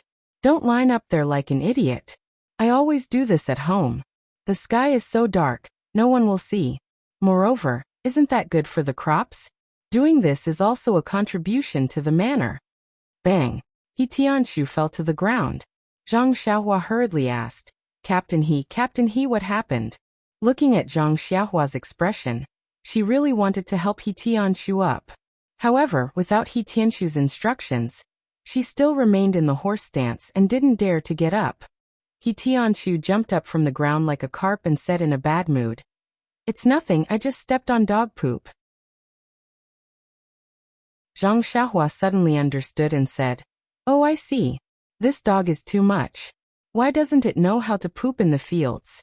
It would save people the trouble of picking it up. All right, Captain He, your posture just now was so cool. When can you teach me?" He Tianchu smiled and said, "No problem, this is called a carp jumping up. I'll teach you one day." Zhang Xiaohua was stunned. I'm talking about the posture when you fell just now. That's called a carp jumping up? This name is really strange. He Tianshu was also stunned. He Tianshu walked in front of Zhang Xiaohua and carefully looked at her from top to bottom, left to right, front to back, and said to her with a smile, Xiaohua, your memory is not bad. You were lazy for so long just now, but your posture is exactly the same as mine. Not bad. A genius has fallen from the sky. Alright, that's all for today. We'll continue tomorrow morning. After saying that, he didn't wait for Zhang Xiaohua to speak and turned to leave, yawning as he walked. When Zhang Xiaohua heard this, she quickly got up and said with grievance, Captain He, I wasn't lazy. I really wasn't. He Tianshu thought to himself, this kid, even his answer is as cool as mine in the past. He's a promising talent. He didn't turn around and asked, Are your legs sore? Can you still walk now? After saying that, she quickened her pace and ran back to her room. As she walked, she thought, the feeling of being a teacher is really satisfying. Back then, did Master smile like this in his heart as he went back to his room? Leaving her blushing, she slowly slipped back to her room. When she thought about how she was exposed for being lazy, she was so shy that she didn't dare to raise her head, afraid that Master would see. When she got back to her room, she let out a sigh of relief. Now that I think about it, Master had already found out, but just didn't punish me. It's also because of this that I worked hard and stood out. And looks like I did the right thing today. Tomorrow morning, Zhang Xiaohua will definitely be like me back then, working hard and no longer being lazy. However, He Tianshu didn't hear Zhang Xiaohua's different answer. My legs are sore? My legs aren't sore, Captain He. I'm not tired at all. Of course I can walk. Hey, Captain He, don't run. Didn't you say you were going to teach me martial arts? Hurry up and teach me boxing. I'm really not tired. I can still do boxing. Unfortunately, He Tianshu didn't hear it. While Zhang Xiaohua was praising, what a cool qinggong, he slipped back to his room, leaving Zhang Xiaohua to walk back to his room in confusion. He continued his battle with smelly feet at night. Please add it to your collection, thank you. Chapter 80. The next morning, the sky was gloomy, but Zhang Xiaohua's mood was bright and sunny. Early in the morning, Zhang Xiaohua arrived at the place where she practiced the horse dance last night. She thought happily in her heart that it was time to teach her boxing today. After waiting for a while, He Tianshu came over. Seeing that Zhang Xiaohua was already standing there, he was very happy. He nodded and said, Zhang Xiaohua, you're really not bad. You woke up early. That's good. Let's start today. Zhang Xiaohua asked, What boxing technique are you going to teach me today?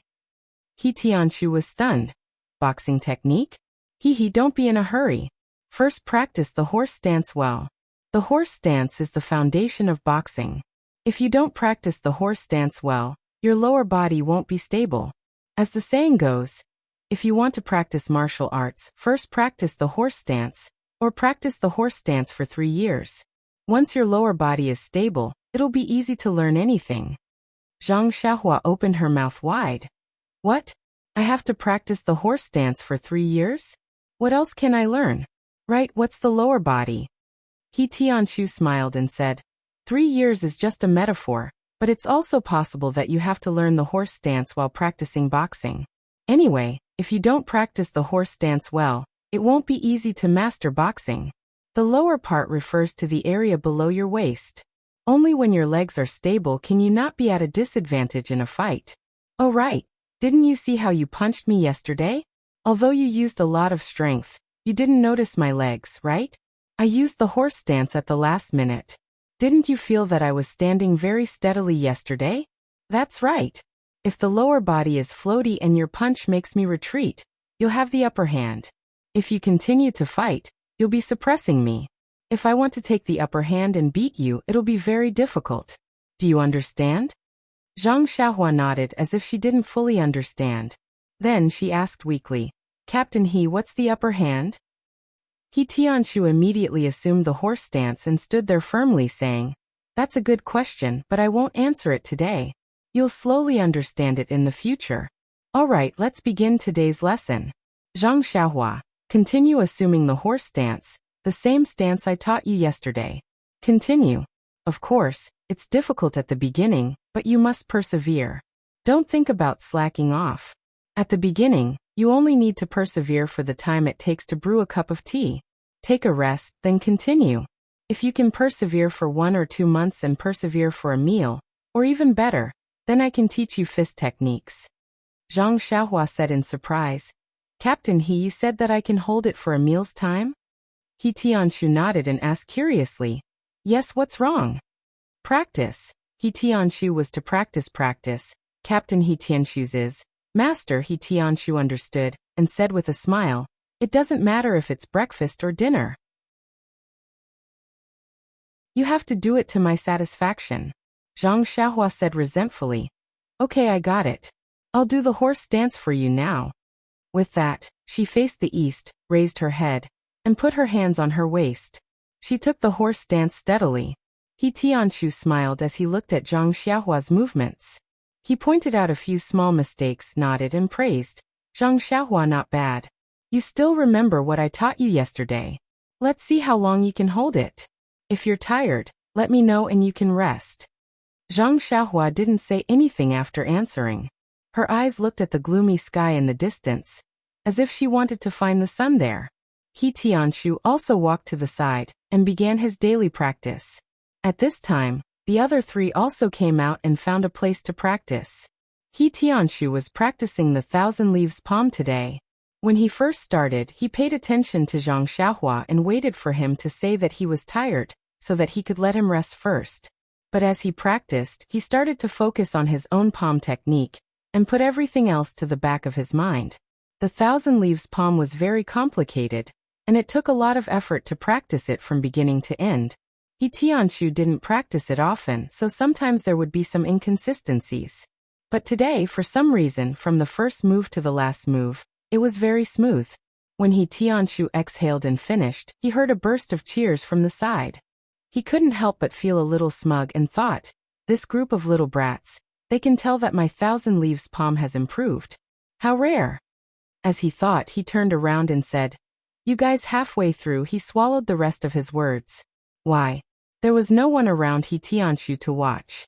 The 3 people were cheering at the place where Zhang Xiaohua was in the horse stance. After He Tianshu finished practicing the 1,000 leaves palm, he was already far away from where he was standing. Before he reached the place where Zhang Xiaohua was in the horse stance, he heard someone say from afar, do you dare to bet with me? This Zhang Xiaohua can still stand for 2 meals. If you win, you have to wash my socks for 3 days. Another person said, you're really shameless. How about this? I won't take advantage of you. I bet that Zhang Xiaohua can still stand for 3 meals. If you win, you have to wash my socks for 2 days. The last person said to the other 2 with contempt, you guys can forget about it. Look at the situation. Zhang Xiaohua can stand for an entire morning and still be fine. What's the point of betting?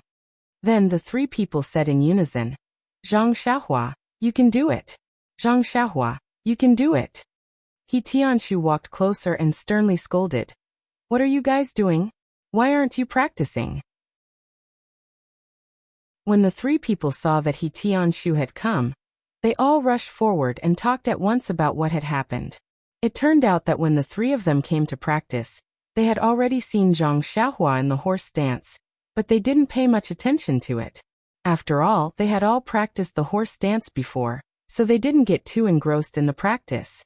The 3 of them secretly glanced at Zhang Xiaohua as they practiced, wanting to see how he would be unable to hold on and sit on the ground. But as they watched, they realized that something was wrong. Zhang Xiaohua wasn't like them when they first started practicing the horse dance, where the horse stance got lower and lower until he finally sat on the ground. Instead, he was in the same position and didn't move at all. It was as if he had been in the same position for 3 years. The 3 of them watched and stopped practicing. They looked at each other and gathered around Zhang Xiaohua to ask about Zhang Xiaohua's situation. Zhang Xiaohua continued to practice the horse stance while talking to them. His face wasn't red, his heart wasn't beating fast, and he wasn't even panting. He was actually as relaxed as sitting on a chair. When the three of them heard that Zhang Xiaohua was really practicing the horse dance for the second time, they really didn't know what to say. Since they couldn't say it out loud, they could only shout. The three of them cheered together. He Tianshu looked at Zhang Xiaohua suspiciously, then looked at the three of them and asked, "Are you sure that Zhang Xiaohua didn't slack off?" The three of them nodded in unison. He Tianshu said to Zhang Xiaohua, "Xiaohua, you were also in the horse dance last night. You didn't slack off, right?" Zhang Xiaohua nodded and said, "Yes, Captain He. I really didn't lie to you. I didn't slack off." He Tianshu said solemnly, "Yes, I believe you, Xiaohua. By the way, are your legs sore now? Are there any other parts of your body that don't suit you?" Zhang Xiaohua thought for a moment and said, "It's fine, Captain He.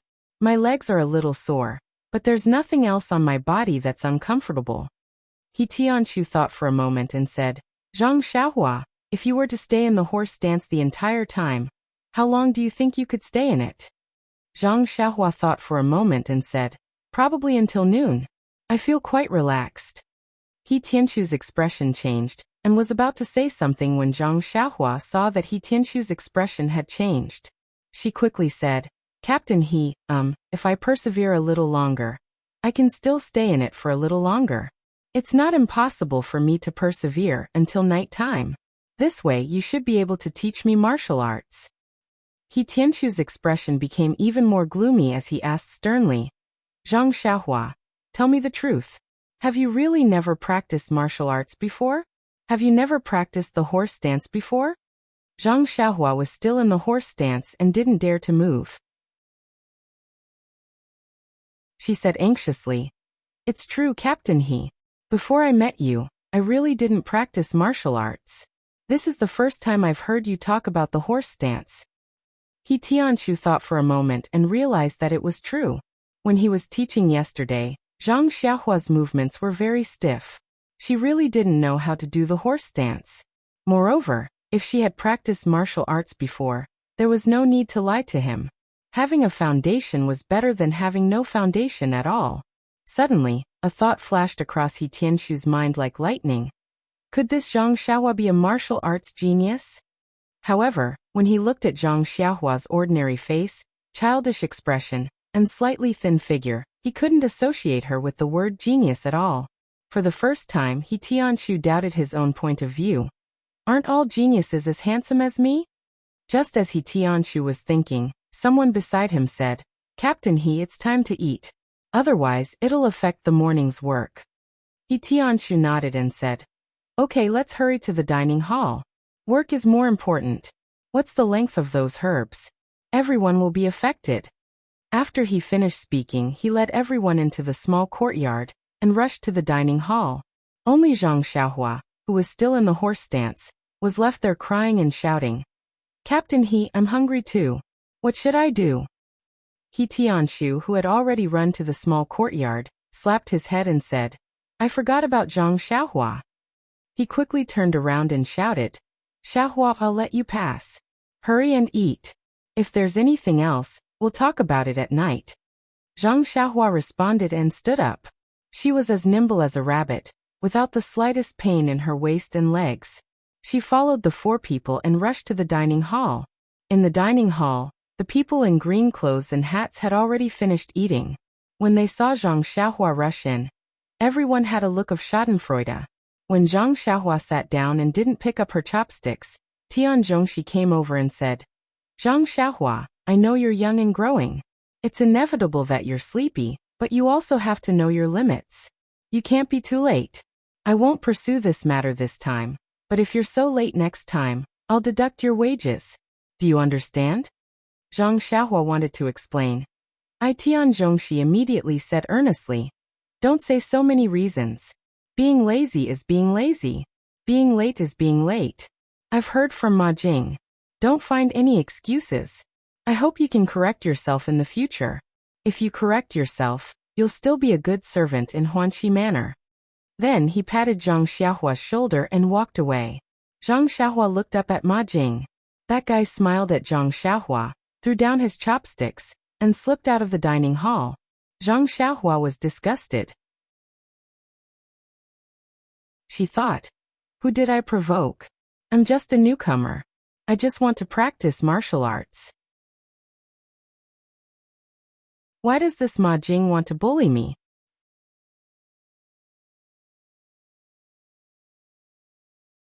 Chapter 81. Zhang Xiaohua naturally understood the thoughts of these people after hanging out with them for a long time. Some of them were born servants at Huanxi Mountain Villa, while some were children from families near Pingyang City. They were sent to the mountain villa to earn money for their families. Life in the mountain villa was leisurely but boring at the same time. After a long time, their hearts would inevitably feel empty. However, the rules in the mountain villa were also strict. These people definitely did not dare to commit big mistakes, but they had secretly done many things like scheming and flirting. Ma Jing probably belonged to the kind of people who felt empty in their hearts. He was usually bullied in front of others. Now that he saw Zhang Xiaohua, who was even more interesting than him, how could he let her go? Naturally, he would think of ways to bully her for fun. However, Zhang Xiaohua's mind was on practicing martial arts. She would not take their petty tricks to heart. She laughed in her heart and muttered to herself, "How can a sparrow or swallow know the ambition of a swan?" Unconsciously, Zhang Xiaohua had already seen through the psychology of this group of people. She had a faint feeling of looking down on them. Zhang Xiaohua naturally did not know that she had changed. In fact, most of the changes in one's body were usually seen clearly by others, but not by oneself. Thinking 3 times a day was the work of a saint. Zhang Xiaohua only knew that she disdained to play these tricks with Ma Jing. This gloomy day, Zhang Xiaohua had a very fulfilling time. She was busy here and there. Her excited mood yesterday had already calmed down. Although it was only a night, the greater the expectation, the greater the disappointment. She did not expect that the martial arts practice that she had been thinking about day and night would start with practicing the horse dance. She had guessed the process but not the beginning. However, this horse dance was too easy. How could it be called practicing martial arts? Since she had already seen the shadow of practicing martial arts, Zhang Xiaohua naturally threw away the burden in her heart and waited wholeheartedly for He Tianshu's arrangement. In contrast to Zhang Xiaohua's leisurely mood, He Tianshu was in a completely different mood. Yesterday, He Tianshu did not take the matter of Zhang Xiaohua practicing martial arts seriously. He thought that it was just a small wave in life that would subside after a while. However, ever since he saw Zhang Xiaohua practicing the horse dance in the morning, He Tianshu's heart was in turmoil. Although Tian Zhongxi and the other manservants were especially envious of He Tianshu's treatment and looked up to their lives, He Tianshu himself was also full of bitterness and did not know how to vent it. Where there were people, there would be conflicts. Where there were conflicts, there would be scheming. The scheming of the disciples of the Misty School was actually not much different from the scheming of the manservants. This He Tianshu seemed to be the sacrifice of this struggle. It was simple to say. Needless to say, the top figures of the Misty School aside, there were plenty of low-level disciples like He Tianshu in the sect. These people were also divided into numerous private factions according to their own likes and dislikes, personality rejection, and other reasons. To survive in this kind of faction, the most important thing was naturally martial arts. With first-class martial arts, not only did they not need to rely on others, but they could also stretch out their legs and let others hug them. Without martial arts, they could only rely on their own interpersonal relationships. Jianghu people were not nobler than ordinary people. When it came to interpersonal relationships, they were all the same. As long as there was a relationship, it was valuable in Jianghu, in the sect, and in the mortal world. As for He Tianshu, his martial arts were ordinary, and his personality was also ordinary. There was nothing to be proud of, and in terms of interpersonal relationships, he was even worse. He did not know how to flatter others, nor did he know how to curry favor with others. Therefore, in the sect, he only had a few good friends who drank and drank. Usually, he could drink and brag, but other than that, there was nothing good about him. Look, the medicinal field in the Huanxi Manor needed people to take care of it. Of course it was He Tianshu, who was not loved by his uncle or grandma. It was said to be an important task in the sect that needed elites to personally take care of it. In fact, it was just farming work. It was just a tall hat for him to wear. This medicinal field had been planted for several months. and he had not seen Zhang Chunyue and the others come to take a look. How could it be considered important? The important elites were all going to fight the Luo Shui gang with real weapons.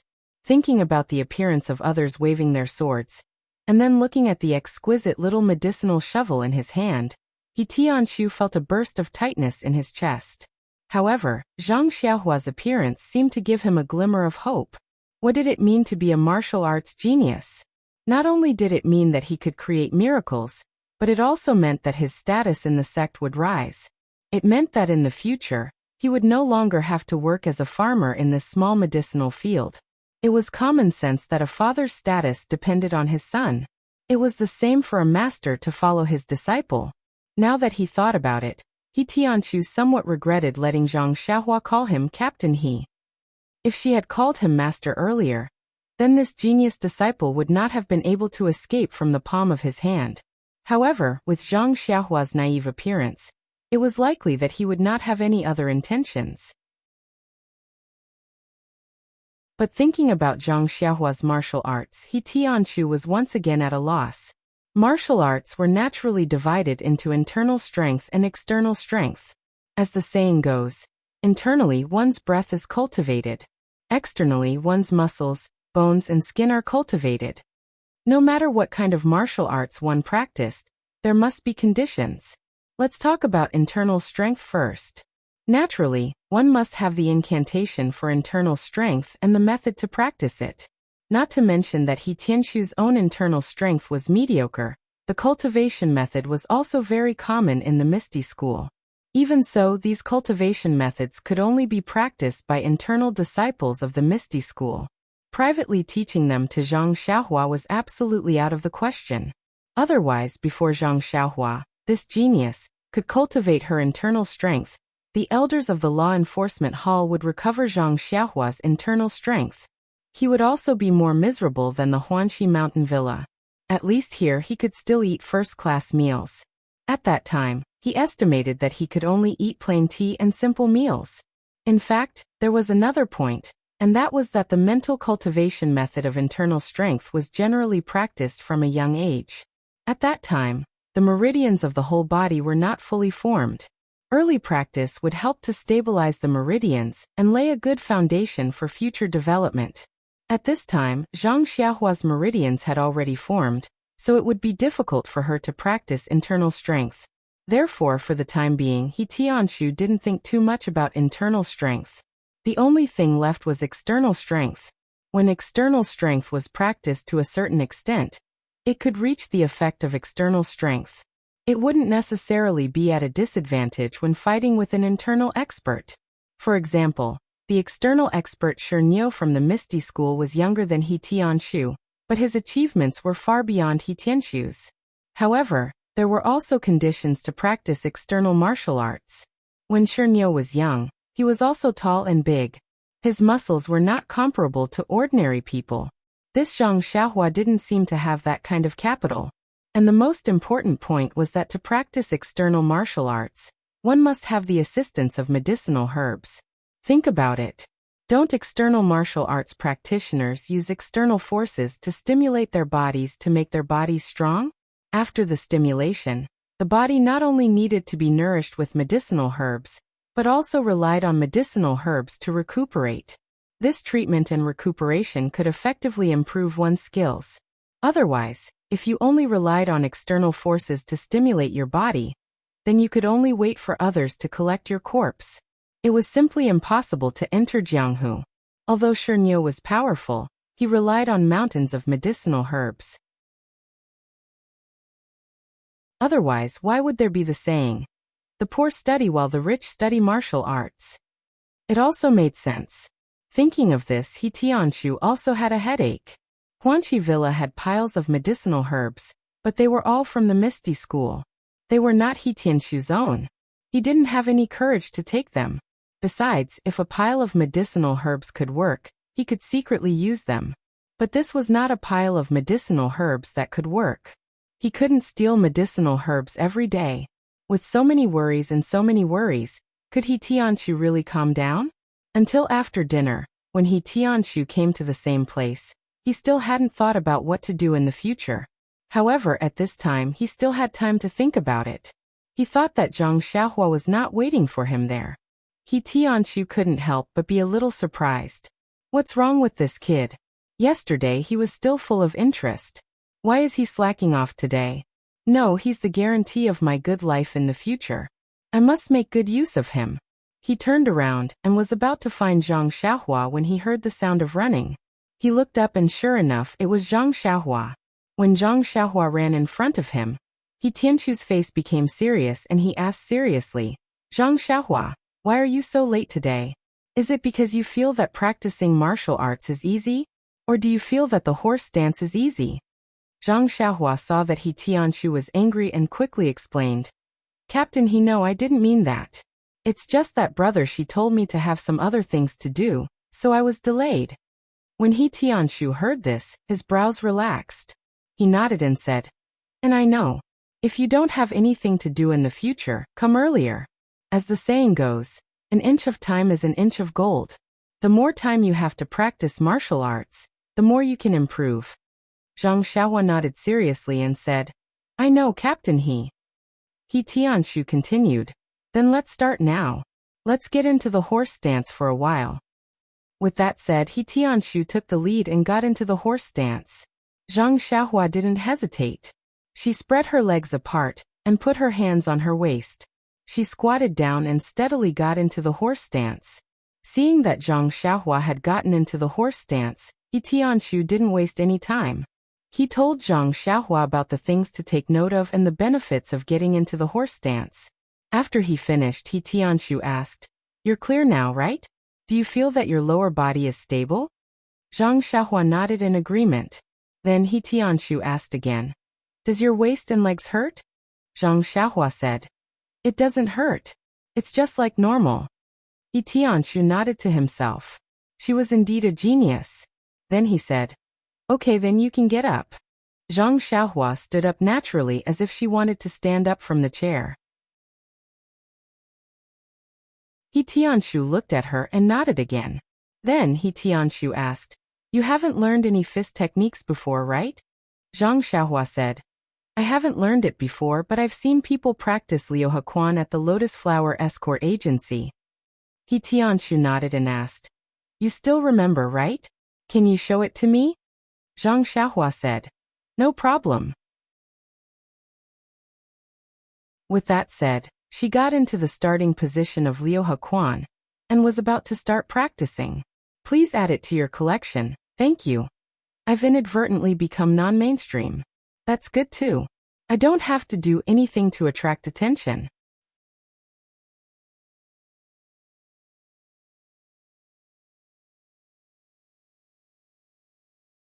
Just as she was about to say something, He Tianshu spoke first. Did you forget it again? Let me practice it again. Zhang Xiaohua blushed and said, Yes. He Tianshu sighed and said, This is the last time. Then, starting from the moves that Zhang Xiaohua had forgotten, he taught her the moves one by one. Only then did he let out a sigh of relief and said, You've learned it, right? Zhang Xiaohua nodded vigorously. He Tianshu said, Then let's begin. Thus, Zhang Xiaohua picked up the starting stance of the Arhut fist again, and practiced it seriously. Luckily, when she reached the parts that she had forgotten last time, she did not stop, but went through them smoothly. But good things did not last long. After another 2 or 3 moves, Zhang Xiaohua stopped again. She peeked at He Tianshu and wanted to say something, but the poor He Tianshu was driven crazy and spoke first.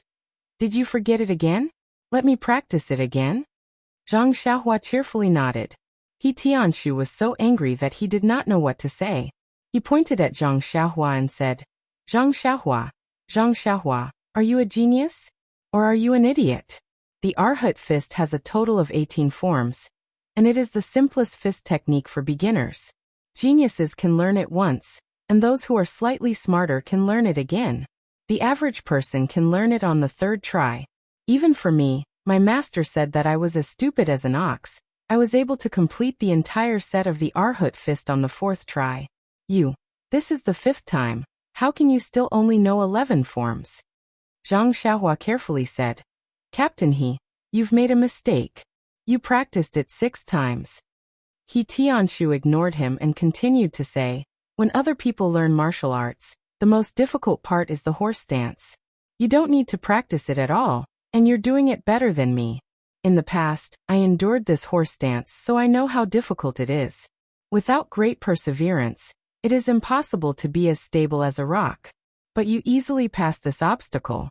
It is not an exaggeration to say that you are a genius. But why is it so difficult to practice? All right, I won't say any more. I'll practice it for the 6th time, the last time. Zhang Xiaohua corrected him again.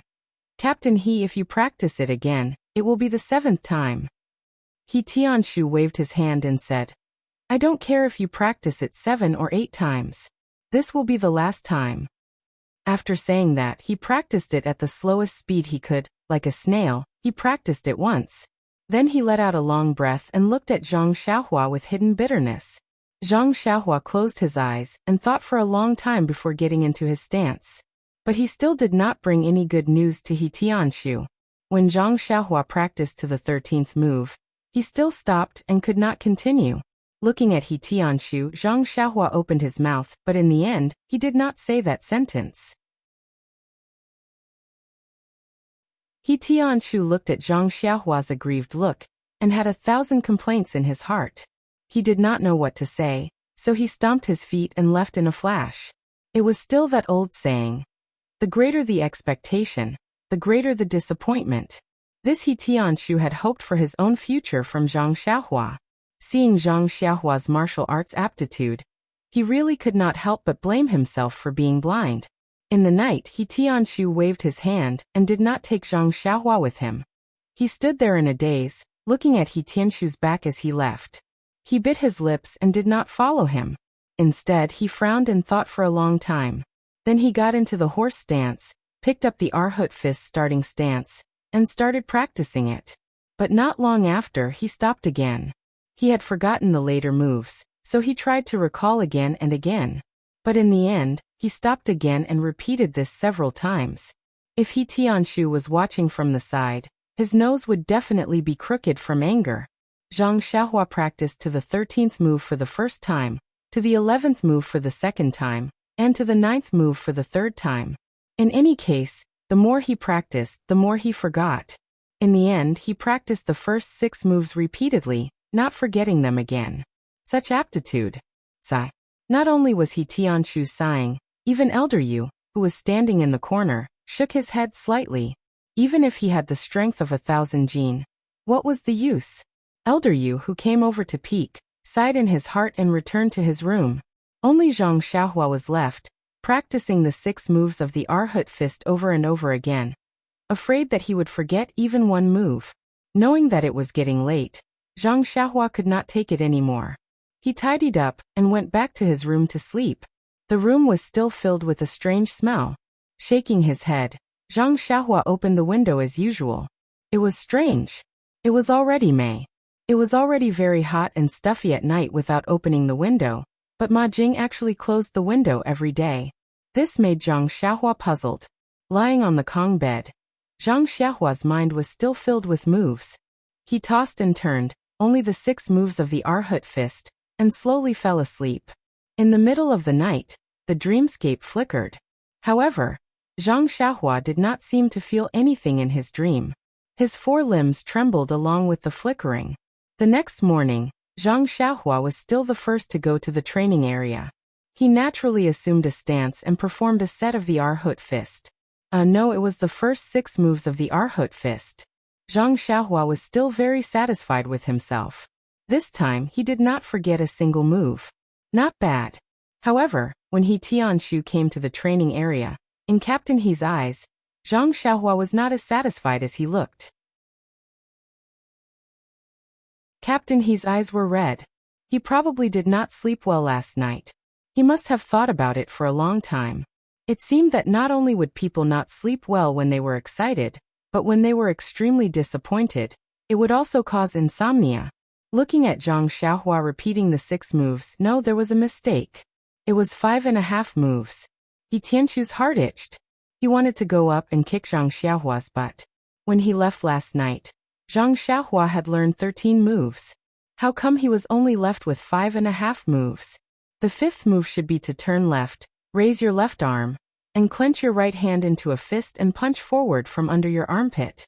However, when it came to Zhang Xiaohua, he actually pressed his left arm down and clenched his right hand into a fist and punched forward like a cannon. It could only be considered half a move. He Tianshu was speechless. Yesterday, he had taught him hand in hand 6 times, not 7 times. He was only left with 5.5 moves after one night. Moreover, the other 5 moves were also different. They were all different. This talent was too rare. He Tianshu shook his head and was about to walk to the side to cultivate. However, when he saw Zhang Xiaohua's sneaky glances and his meticulous boxing, He Tianshu's heart softened. Forget it. Anyway, Manor Lordo asked me to teach him boxing. He didn't say that I had to teach him personally. Then he pointed to a disciple who had just come out of the courtyard and said, "You go over and teach Zhang Xiaohua the Arhut fist." That disciple was startled. He turned his head to look at Zhang Xiaohua's 5.5 moves. He couldn't help but laugh. When he saw He Tianshu's glare, he quickly restrained his smile and ran over. He stopped Zhang Xiaohua and let him follow him and teach him the Arhut fist from beginning to end. He Tianshu was also practicing and watching at the side. However, he no longer paid attention to that side and focused on his own moves. This was because Zhang Xiaohua's side was purely a copy of what he had taught last night. By the time it was time for breakfast, Zhang Xiaohua had only learned 10 moves. This was under the guidance of that disciple who had patiently taught him repeatedly. Looking at that disciple's sweaty appearance, Zhang Xiaohua felt embarrassed and said, "Thank you, sorry for the trouble." That disciple smiled bitterly and said, "You're welcome. Just treat it as me reliving the old days." However, he secretly complained in his heart, "If I were to continue teaching Zhang Xiaohua like this for a few more days, then this Arhut fist would become my best move. In this Misty School, there is probably no other disciple who is more familiar with the Arhut fist than me."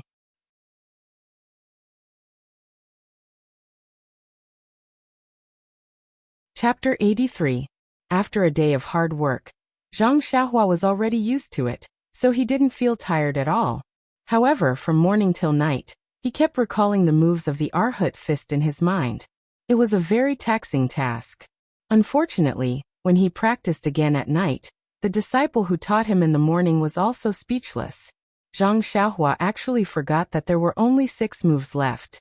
He only remembered the first 6 moves. That disciple bitterly reported to He Tianshu. There was no way to teach this disciple. No matter how stupid the others were, they should have already remembered everything that He Tianshu taught them. Why couldn't this Zhang Xiaohua remember it no matter what? He couldn't possibly not practice and teach Zhang Xiaohua the Arhut fist, right? He Tianshu thought for a moment, then gritted his teeth and said, "Teach him again tonight. Tomorrow, we'll change to someone else.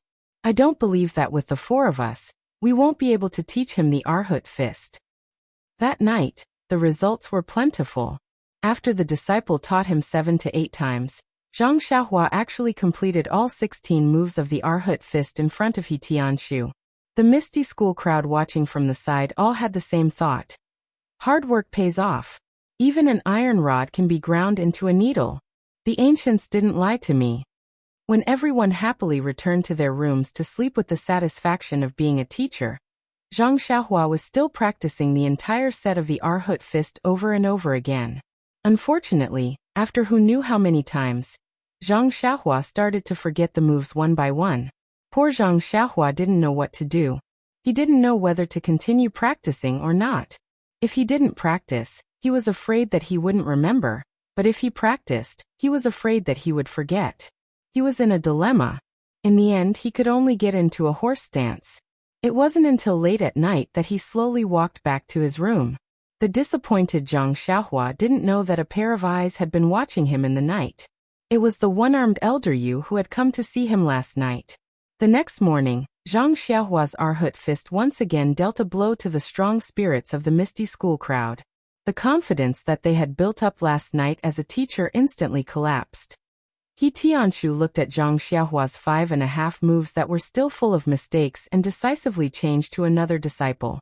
That disciple also very generously stepped forward, as if he was going to sacrifice himself. The only thing missing was the line of "the wind blows coldly, the water turns cold." Today's practice was the same as yesterday's. He Tianshu was speechless again. A genius that was hard to come by. He should be the Misty School's #1. For the next few days, the Misty School crowd took turns to practice. The result was that everyone's understanding of the Arhut fist had reached a brand new realm that no one had ever reached before. Everyone also took turns to relive the warmth of their first practice. Finally, after seeing Zhang Xiaohua's 5.5 moves that were still the same, He Tianshu waved his hand and swept away the last trace of hope in his heart. His once fiery heart once again returned to normal. I always hoped that a big meat pie would fall from the sky and smash into my mouth. Unfortunately, I guessed the process correctly but not the ending. The thing that fell was a big iron hammer, and the thing that fell was my head. In the days to come in the Huanxi mountain villa, He Tianshu would repeat this sentence the most. Disappointment was disappointment, and resentment was resentment, but the task given by Manor Hedo still had to be completed. Thus He Tianshu changed his strategy and began to teach Zhang Xiaohua the second set of fist techniques, the Heaven's Gathering Fist. The Heaven's Gathering Fist was also an extremely simple fist technique, with a set of 20 moves. He would first practice it once, then teach Zhang Xiaohua step by step. Perhaps it was because he already had the foundation of the Arhut fist. But in the end, Zhang Xiaohua learned all 12 moves on his first try, causing He Tianshu's withered heart to feel a little bit of rain. However, on the second day, Zhang Xiaohua's performance was like a tornado that completely blew He Tianshu's heart into a barren land. The Heaven's Gathering Fist that Zhang Xiaohua had memorized, apart from the starting moves, was only left with 3 moves that were full of mistakes. Furthermore, these 3 moves were not the 3 moves that were linked together in the set, but were actually 3 moves that were separated by the first 12 moves. He did not know how Zhang Xiaohua managed to link them together, but he actually managed to perform them well. Then naturally, the other 3 disciples took turns to teach him. A few days later, the result was still the same 3 moves, and the mistakes were not corrected. It was still the same as when he was taught. He Tianshu no, even the other 3 disciples, completely did not hold on to any trace of hope for Zhang Xiaohua. He Tianshu's strategy changed again. He no longer had the 4 of them teach Zhang Xiaohua the same set of fist techniques, but let the 3 disciples each teach Zhang Xiaohua a different set of fist techniques. He did not teach him anymore. Anyway, it was the same no matter who taught. When it came to Zhang Xiaohua, they would all be wrong and would all be forgotten. He did not need to waste his energy on teaching Zhang Xiaohua a set of fist techniques. When the other 3 disciples first started teaching, they also taught the same set of fist techniques a few times. However, they realized that no matter how many times they taught, whether it was once or 20 times, Zhang Xiaohua would always remember the same few moves the next day. No matter how much they taught, it was useless. Therefore, they changed their teaching strategy. They only taught each fist technique once and no more. Every day, they would only teach 1 fist technique and no more. Thus, everyone's life in the Misty School returned to its original point. However, every night, one of the 3 disciples would teach Zhang Xiaohua a new set of fist techniques. No matter if it was simple or complicated, there was only 1 set. Then, the next morning, Zhang Xiaohua would perform the fist techniques that he still remembered. In this strange practice, Zhang Xiaohua learned the incomplete Erlang fist, Wei Tuo fist, Great Sage fist, 8 Immortals fist, Tian Luo fist, Earth Fiend fist, 6 Stars fist, Neza fist, Vajra fist, Guanyin fist, Buddhist fist, Arhut fist, and Vajra hammer. 28 Mansions fist, 4 Immortals fist, 7 Stars visiting a friend fist, Arhut Mantis fist, Yiksha Sea patrolling fist, Vajra Samadhi palm, Yiksha iron sand palm, and so on. 1 fist a day was quite fast. Those who were good at learning these fist techniques could remember close to 10 moves, while the worst could only remember 2 or 3 moves. And among these few moves, very few of them could be linked together.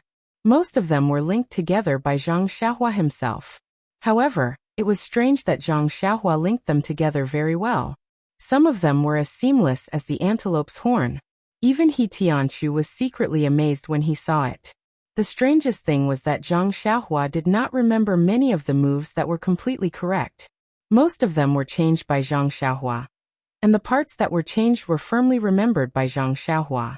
No matter how hard he tried to correct them, he would not change them back. Of course, he would not forget them either. After teaching the fist techniques at night, He Tianshu watched as Zhang Xiaohua practiced the incomplete fist techniques that he had learned. He Tianshu shook his head and thought, to be able to learn the fist techniques to this extent, he can be considered a genius. For a long time after that, Zhang Xiaohua would wake up early and work late at night. Every day, he would be the first to arrive at the open space. He would never return to his room until the last moment of the night.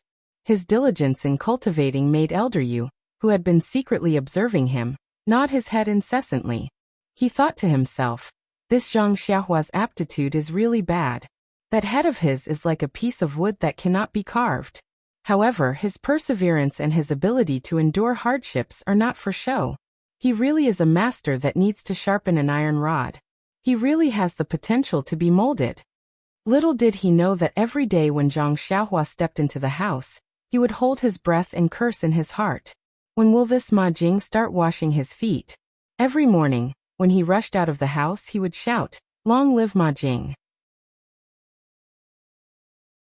He could finally breathe fresh air. Sigh, the heavens have eyes. Could it be that behind every successful man, there would be someone silently supporting him? However, could the person behind Zhang Xiaohua be the stinky Ma Jing? Putting aside the fact that Zhang Xiaohua was practicing the basic fist techniques that other Misty School disciples practiced at the age of 4 or 5 in Huanxi Mountain Villa, the ethereal mountain villa, which was adjacent to Huanxi Mountain Villa, was currently filled with joy. In the ethereal sex meeting hall, it was bustling with noise and excitement. There was no sign of the usual solemnity. Openg was still sitting at the front, smiling as he looked at the bustling crowd below. Although Openg looked calm, the smile on his face let everyone know that sect leader O was very excited. Thinking about it, since the establishment of the Misty School, there were records of it being passed down for hundreds of years. There was no need to mention anything that wasn't recorded. In the records, the influence of the Misty School seemed to have never crossed the Luo River. At its peak, it only covered the southern Wanjian Peak. It was only because of the incompetence of the later sect leaders that the Misty School declined, that they retreated to the vicinity of Pingyang City. Recently, Openg personally commanded the battle against the Luo River Gang. Although naval warfare wasn't the strength of the Misty School, under the arrangement and deployment of Openg, Shangguan Fenglu, and the others, they were able to miraculously take down the Luo River Gang with only a few casualties. Moreover, Openg personally captured the Luo River Gang's sect leader, Shui Yupeng. The Luo River Gang was based on the Luo River, and had many members. Although their overall influence was weaker than that of the Misty School, it was only slightly weaker. For the Misty School to be able to take down the Luo River Gang in one fell swoop, the role of the elite team couldn't be ignored. As for being able to take down the upper echelons of the Luo River Gang in one fell swoop, it was all due to the martial arts of the Misty Six Tigers. Now looking back on the battle at the core of the Luo River Gang, Openg still had lingering fears. He didn't expect Shui Yupeng to be a hidden expert. The few hall leaders and elders in the gang weren't weak either. If not for the fortuitous encounter at the Five Fingers Mountain last year, the Misty School would have been defeated by the Luo River Gang. Perhaps they might even have been left behind in Luo River. Openg couldn't help but be vigilant against himself again. In this world, one must act according to one's ability. Any action that exceeded one's ability could only have one result: playing with fire. But at this moment, the most important thing was to celebrate the hard-won victory. Other things could be considered after the celebration. Now the entire Misty School was in high spirits. If he were to put on the airs of a parent, it would inevitably dampen everyone's spirits. Although Openg had such a dignified aura, he wouldn't do such a pedantic thing. Everyone in the assembly hall had smiles on their faces, regardless of age. At first, they were still concerned about the dignity of the assembly hall. Later, when they saw that the usually serious sect leader was smiling, everyone relaxed. It was rare for them to be able to have fun here. Tomorrow, they would probably have to be solemn, so they might as well smile. Please add it to your collection, thank you.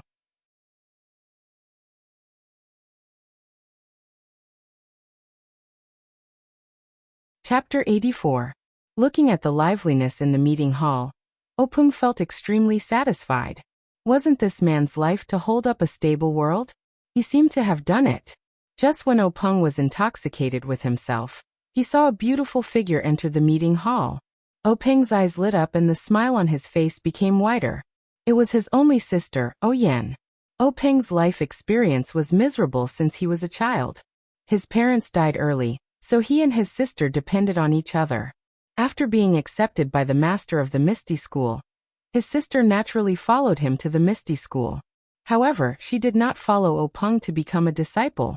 Instead, she grew up with Openg's master's wife in Huanxi Mountain Villa. Openg's master had no children. When Openg's master abdicated, the headmaster of the Misty School was determined after careful consideration. Huanxi Mountain Villa was directly handed over to Oyen by Openg's master's wife. That was to say, even if Openg was not the headmaster of the Misty School, Huanxi Mountain Villa was still Oyen's. Oyen could not control Huanxi Mountain Villa because she was Openg's sister. In fact, according to the relationship between Huanxi Mountain Villa and the Misty School, many people thought that it should be managed by Openg's wife. Unfortunately, many things did not seem reasonable. However, in the eyes of the 6 Misty Tigers, this was not the case. Most of them still remembered the little girl, who came with Openg a long time ago. They all regarded Oyen as their child or sister. They did not care about other people's views and opinions. Huanxi Mountain Villa was their back garden. Of course, they would only be at ease if they handed it over to their own people. Although the headmaster's wife was Openg's wife, she was different from the previous headmaster's wife. She was the founder of Huanxi Mountain Villa. No matter how virtuous and sensible she was still an outsider. How could she be at ease as compared to Oyen? Therefore, Oyen's status in the Misty School was somewhat aloof. Openg watched his sister walk into the meeting hall with a warm look in his eyes. He was very gratified to see her slowly walking in front of him, as if he was looking at his own child. At this moment, Openg was no longer a person. He was the incarnation of a father. It was like seeing his proud and beautiful child appear in front of him. Oyen also had the same feeling. The brother in front of her was really not much different from her father. Since she could remember, she had grown up with her brother.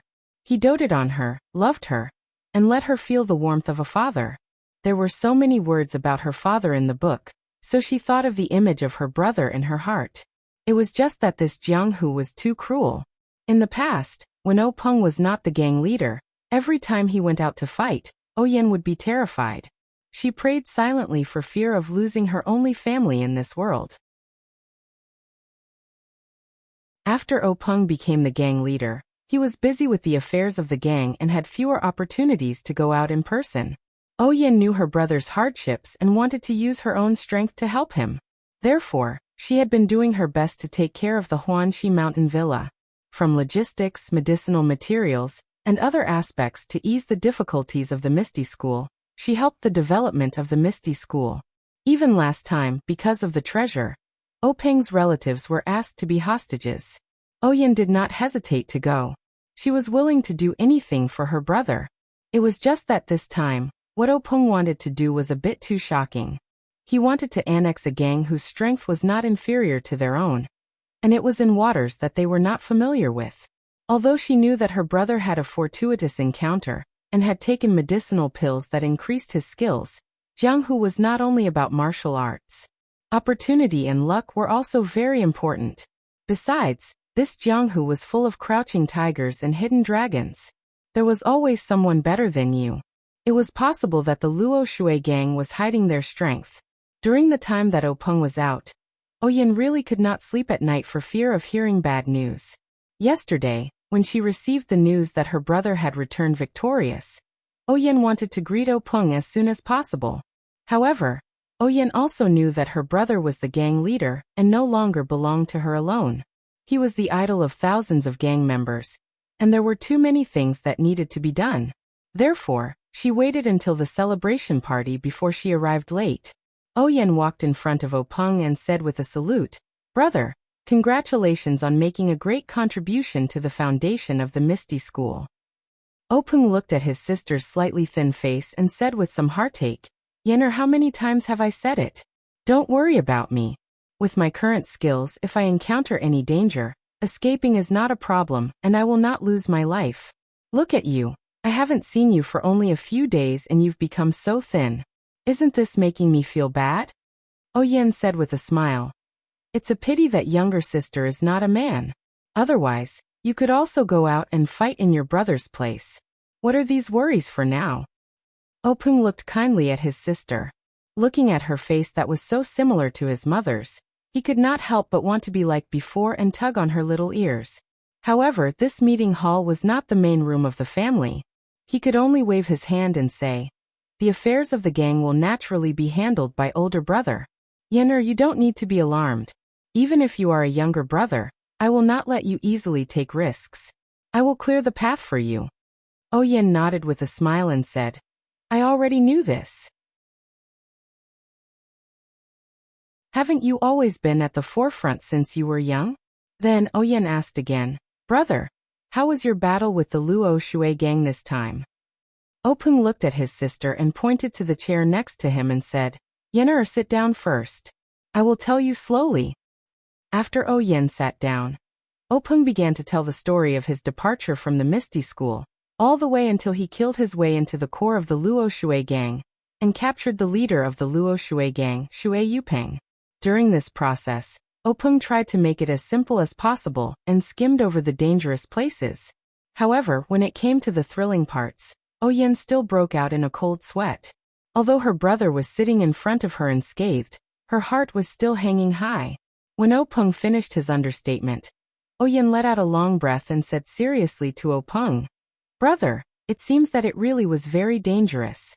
If it wasn't for the great improvement in power of older brother and the other brothers, this Luo Shui gang might have been a dragon's pool and a tiger's den." Openg nodded thoughtfully and said, "Actually, if it wasn't for the great improvement in power of us and the other brothers, we wouldn't have had the idea of annexing the Luo Shui gang. This rashly obtained power can cause people to do things that exceed their usual expectations." Oyen agreed and said, "That's right, older brother. The consequences or expectations of this action can often not be controlled by people, because they haven't gotten used to this great power, and haven't let themselves get used to it. Therefore, they can't have a good understanding of the consequences, and can easily bring disaster to themselves." Openg smiled and said, "Yenner is right. It's like a farmer who suddenly became rich overnight, and has other things on his mind. He wants to do things that he didn't have the courage to do before, such as gambling. Perhaps he hasn't been to a gambling house before, or perhaps he has, but he knows that his wallet is dry and he doesn't dare to place big bets. Now that he feels that he has money and can afford to squander it, he comes to the gambling house and boldly places big bets. Of course, if he can win, the farmer is lucky. But if the gamble is out of the farmer's control, then he may lose his family fortune, or even his life. Thinking about it this way, it's because he didn't become rich overnight that he can live a stable life and live an ordinary life until he's old." Oyen looked at her brother with a smile, and didn't say anything else. Openg said lovingly, "Yenner, older brother knows what you're thinking. This time, attacking the Luo Shui gang was indeed a bit risky. This is also because of the sudden increase in power. After the lesson of blood, I have also understood a lot. In the future, me and the other brothers will be more careful. Don't worry, your older brother is not just a farmer who became rich overnight." Oyen smiled like a flower and said softly, "I know, older brother." Openg asked again, "Yenner, how is the situation in the mountain villa's medicine field?" Oyen frowned and said, "The situation is still the same. There hasn't been any progress. After the seeds were planted, there still hasn't been any signs of germination. But I don't know why." Openg was a bit anxious and said, "Could it be that the disciples sent don't know how to plant it? Or is it that the method used is wrong? Why don't we have hall master by or elder he send a disciple that they're proud of to take a look?" Oyen nodded and said, "Perhaps. The method of planting the seeds is based on the usual method of planting medicinal herbs. The disciples in charge of the medicine field were all sent by the medicine hall and have a wealth of experience in planting medicinal herbs. It's just that I don't know why they haven't germinated. Previously, I saw that you were busy with the Luo Shui gang, and presumably the medicine hall didn't have any spare time. Now, I reckon that Hall Master Bai and the others will have some time. Oping nodded and said, Yenner, you also have to be careful of your body. Don't study too much. If this medicinal herb can be grown, that's the best. If it can't be grown, it's also fine. Older brother doesn't want to see you tire yourself out over such an insignificant medicinal herb. Oyen smiled and said, I know, older brother. Although I can't practice high-level internal strength, I still know some basic skills. It's more than enough to strengthen my body. You don't have to worry. Oping also smiled and said, That's right. If you can learn the high-level internal strength of the Misty School, coupled with your mind that likes to study, I will give you the position of the gang leader. I still remember Master's regretful expression when he found out that you couldn't cultivate. It's probably because he felt that it was a pity that you couldn't properly take over the Misty School. Oyen rebuked. Older brother, look at what you're saying. I'm not interested in the position of the gang leader. Every day, there are so many chores that it's as annoying as the hairs on an ox. It's better to stay in the Huanxi Mountain Manor. There's nothing troublesome all year round. There's plenty of time to look at the moon and admire the flowers. Occasionally, you can also practice your martial arts. Isn't that wonderful? Openg also said enviously, That's right. Looking at how much Master and Mistress love you, it's obvious that they gave you the Huanxi Mountain Manor. I also want to live a life like yours. It's a pity. Oyen smiled and said, It's a pity that people in Jianghu have no choice? It's not that bad. Everyone has their own life. Look at older brother, you're like the moon surrounded by stars. You control the power of the gang and work hard for the livelihood of thousands of gang members. Isn't that a life that many people envy?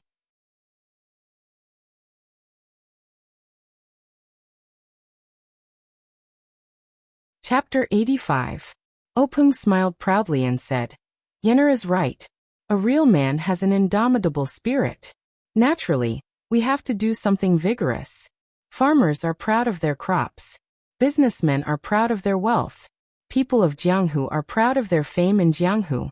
Since Big Brother has become the leader of the Misty Sect, I naturally have to be proud of the Misty Sect. I have to be proud of the brothers in the sect. I have to be proud of the Misty Sect in my own hands. Maybe when Big Brother is old and can't walk anymore, I will go to your Huanxi Manor to enjoy my retirement. Oyen nodded happily and said, The Huanxi Manor will always be reserved for brother, sister-in-law, and future nephews and nieces. And grandnephews and grandnephews. At this point, Openg suddenly asked, Yenner, you don't seem to be young anymore. Do you want brother to give you advice on your marriage? Oyen blushed and said, Brother, you should worry about the affairs of the sect first. If there is a suitable one, I will definitely tell brother. I won't talk to you anymore. I'm going to talk to Sister Qin. Then, she stood up and walked to a row of hall masters to talk to a middle-aged woman. Openg watched his sister run away and couldn't help but laugh in his heart, thinking, It seems that Yenner has reached the age. I have to take care of things for her. However, there are many young men in Jianghu who meet the requirements. I have to slowly choose one. Sister Qin, who was talking to Oyen, was the hall master of the Misty School's Mingchui Hall. As the saying goes, men and women of Jianghu are affectionate. If there are men in Jianghu, there must be women. The Misty School was no exception. In addition to most of the male disciples, they also recruited some talented girls to be trained as female disciples.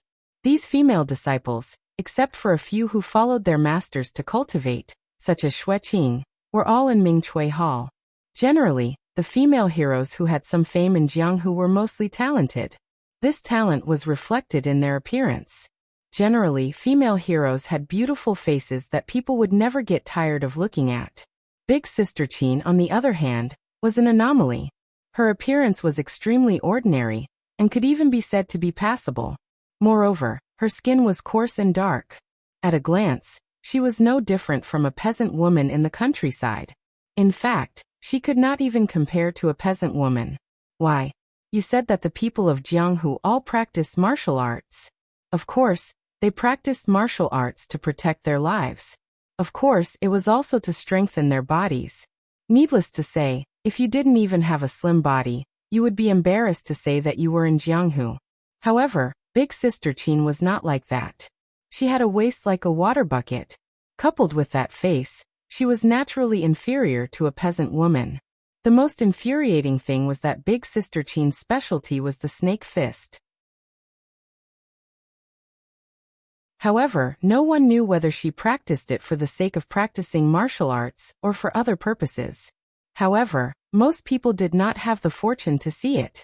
Those who were able to see Big Sister Qin's snake fist were either beaten to death by her on the spot or fainted from anger. When they returned home, they vomited and died. However, Big Sister Qin also had a good point, and that was that she had a good voice. When she spoke, it was as clear and melodious as an oriole. No one would get tired of hearing it 100 times. When she sang, it caused a sensation in Jianghu. No one knew how many Jianghu elites followed her voice. After listening to her singing, they used their peerless qinggong to escape. When I close my eyes, I want to commit a crime. When I close my eyes, I want to retreat. When I open my eyes, I want to defend myself. This was written by a famous scholar in Jianghu for Big Sister Qin. However, Big Sister Qin also contributed to Jianghu. For a long time, the number of rapists in Jianghu had greatly decreased. Many rapists had washed their hands and no longer dared to believe their own ears. Moreover, the first choice of martial arts for the generation of Jianghu elites was qinggong. Big Sister Qin's contribution to the promotion of qinggong in Jianghu could not go unnoticed. As a result, there were a few sects in Jianghu that specialized in qinggong that wanted to find Big Sister Qin and give her a banner. However, before these sects could make a move, an accident happened. Big Sister Qin's destined son appeared. That day, just as Big Sister Qin was singing in the bath, our big brother Qin followed the sound and came over. He was intoxicated by the sounds of nature. When the singing stopped, he realized the awkwardness of the situation. If Big Brother Qin listened, then he listened.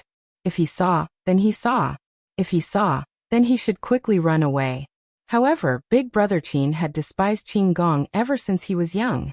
He thought that it was an inferior martial art. Usually he would not show any disadvantage in qinggong.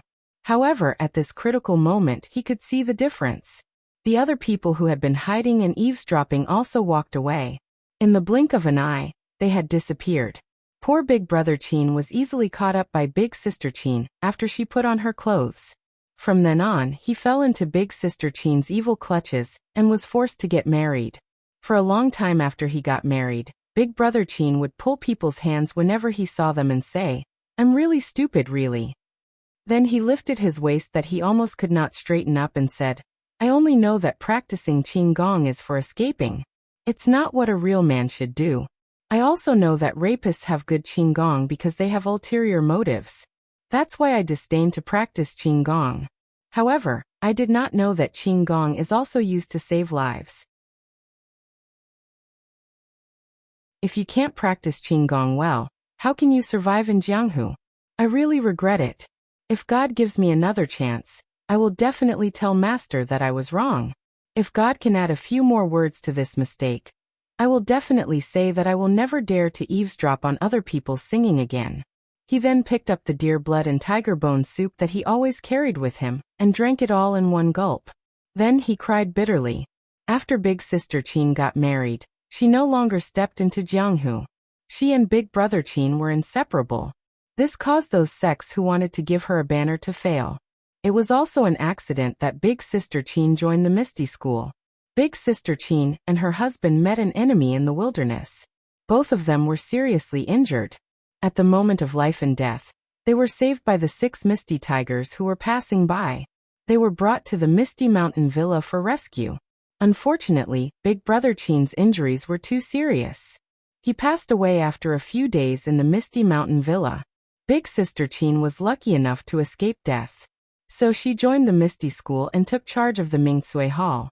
The Mingsui Hall was named after the words 2 orioles singing in the green willows. a group of egrets flying in the blue sky.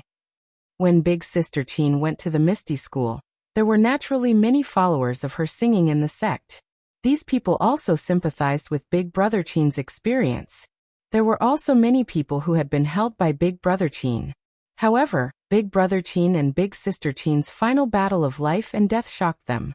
Even now, it was still remembered by many people. They only remembered that day when Big Brother Qin was dying. Big Sister Qin held his hand and said, "Big brother, that day you were forced to marry me. I know that I have wronged you. You have suffered by being with me. I have let you down." Big Brother Qin shook his head weakly. He used the last of his strength to hold Big Sister Qin's hand and said, "No, you are wrong. Meeting you is my greatest happiness. The ancients said that after the lights go out, all women are the same. Actually, they are all wrong. After the lights go out, you are the best in the world. With a wife like this, what more can a husband ask for? Can you sing one last song for me?" Big Sister Qin dragged her extremely weak body and opened her cracked and bloody lips to sing. A plum blossom stands proudly in the snow. Under Big Sister Qin's lingering singing, Big Brother Qin closed his eyes. Big Sister Qin's face was covered in tears. However, to everyone's surprise, after the song ended, Big Brother Qin forced his eyes open and said, "Also, the deer blood tiger penis soup you made is also very good." Big Sister Qin understood and forced a smile and said, "Nice to meet you. Nice to meet you too." Then, Big Brother Qin let go of her hand and went straight to the west. Big Sister Qin also fainted in pain. She only woke up one day and one night later. Then, she dragged her injured body and held Big Brother Qin's funeral. She also cut off her will to never marry again and never sing again. When this matter spread to the martial arts world, everyone sighed and said, "Endless love, a plum blossom is the best." Because of this, Big Sister Qin won the respect of everyone in the Misty School.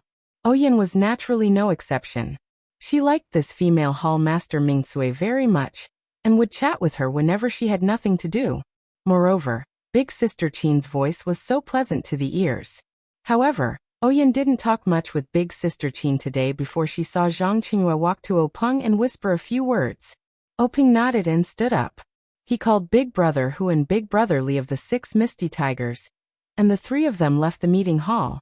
After the three of them came out, they walked along the corridor to the back of the meeting hall. They passed through a row of spacious rooms and entered a door. The door was also a spacious courtyard. Opposite the courtyard was a lobby. There was a plaque in front of the lobby that said Law Enforcement Hall. It was the Misty School's Law Enforcement Hall.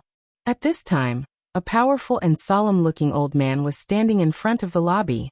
It was the Law Enforcement Hall Master Lu Yuzhou.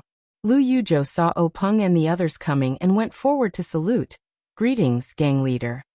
Openg quickly returned the salute and said, "Old Hall Master Lu, there's no need to be so polite.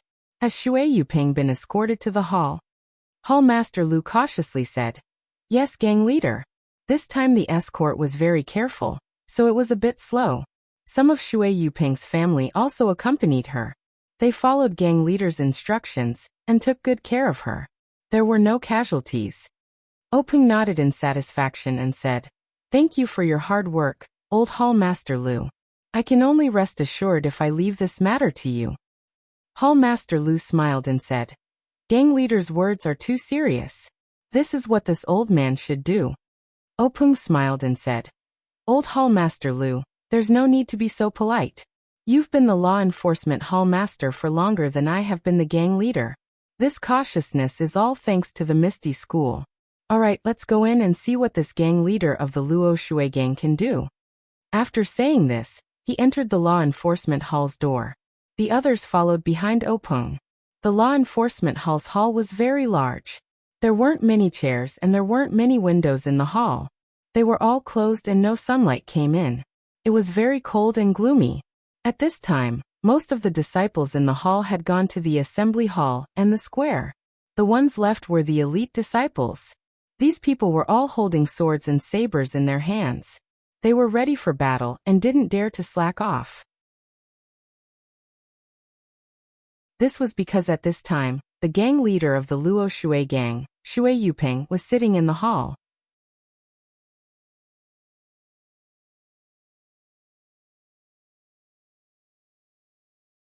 Chapter 86.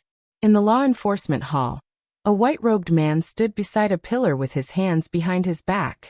He was staring at the decorative patterns on the pillar. His white robes were slightly wrinkled and stained with blood. However, these, along with his sharp eyebrows and straight nose, only made him look imposing and not dispirited at all. Openg walked into the disciplinary hall and looked up to see this man dressed in white. That person also heard the sound and turned around. Their gazes met in an instant. Openg stopped in his tracks and the man in white froze. The two looked at each other for a moment, their eyes narrowing at the same time. Only then did they withdraw their gazes. The man in white went back to looking at the boring decorative patterns. Openg once again stepped into the disciplinary hall and walked towards the chair placed in the center of the hall. Openg sat on the chair and silently looked at the tall man in white in front of him. He didn't speak and seemed to be thinking about something. The man in white also didn't look at Openg. At this time, the air also froze. The 6 Misty Tigers also walked into the disciplinary hall. Only Hu Yuni sat below Openg. Everyone else stood, including Lu Yuzhou. After waiting for a while, some people became impatient. Lu Qingyang, old Fifth Lu, frowned and said, "You bastard, you've already been captured by my Misty School. Why are you still putting on airs? Do you want me, old Fifth Lu, to give you a beating?" Openg was a little angry. He glared at old Fifth Lu and lightly scolded, "Fifth brother, don't talk too much." Old Fifth Lu was unconvinced and said, "Third brother, this bastard." Before he could finish, the man in white said, "Since I've been captured, my life and death are in your hands. Why talk too much?" Openg smiled and said, "Brother Shui, you don't need to lower yourself to his level. My fifth brother is a bore. You don't need to take those words to heart." The man in white, Shui Yupeng, snorted and didn't say anything else. At this time, old fourth Shengguan said, "Gang leader Shui, do you still think this is your Luo Shui gang? Since you know you've been captured by us and are now a prisoner of my Misty School, you should have the awareness of being a prisoner.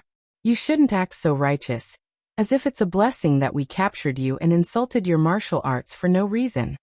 Shui Yuping glanced at Shengguan Laosi without saying anything. Shengguan Laosi continued, "I know what clan leader Shui is thinking. Is it because my Misty School's sudden attack caught the Luo Shui clan off guard and caused them to suffer a great loss?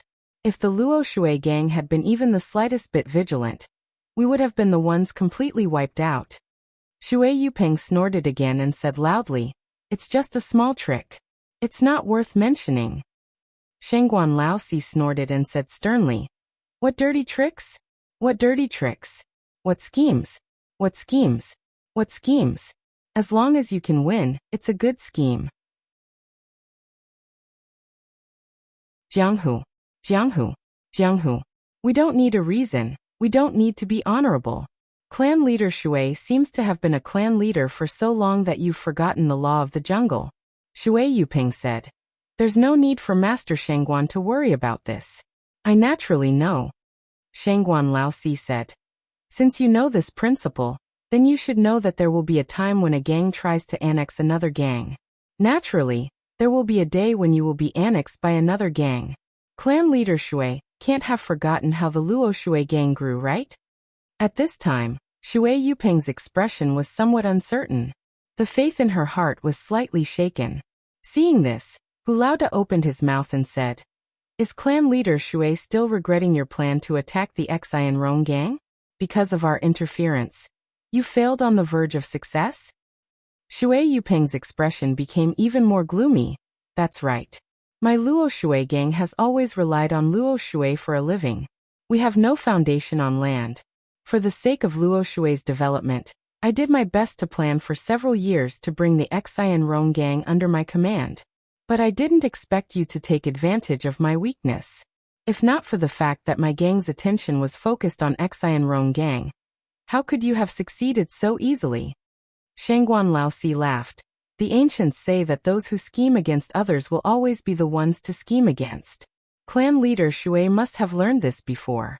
Besides, the mantis stalks the cicada, unaware of the oriole behind. This is not uncommon in Jianghu. To be ambushed by my Misty Mist gang. It can only be said that clan leader Shui was too careless. If you can plan to go ashore, How can the gangs on land not plan to enter the water? Shui Yuping looked up to the sky and sighed.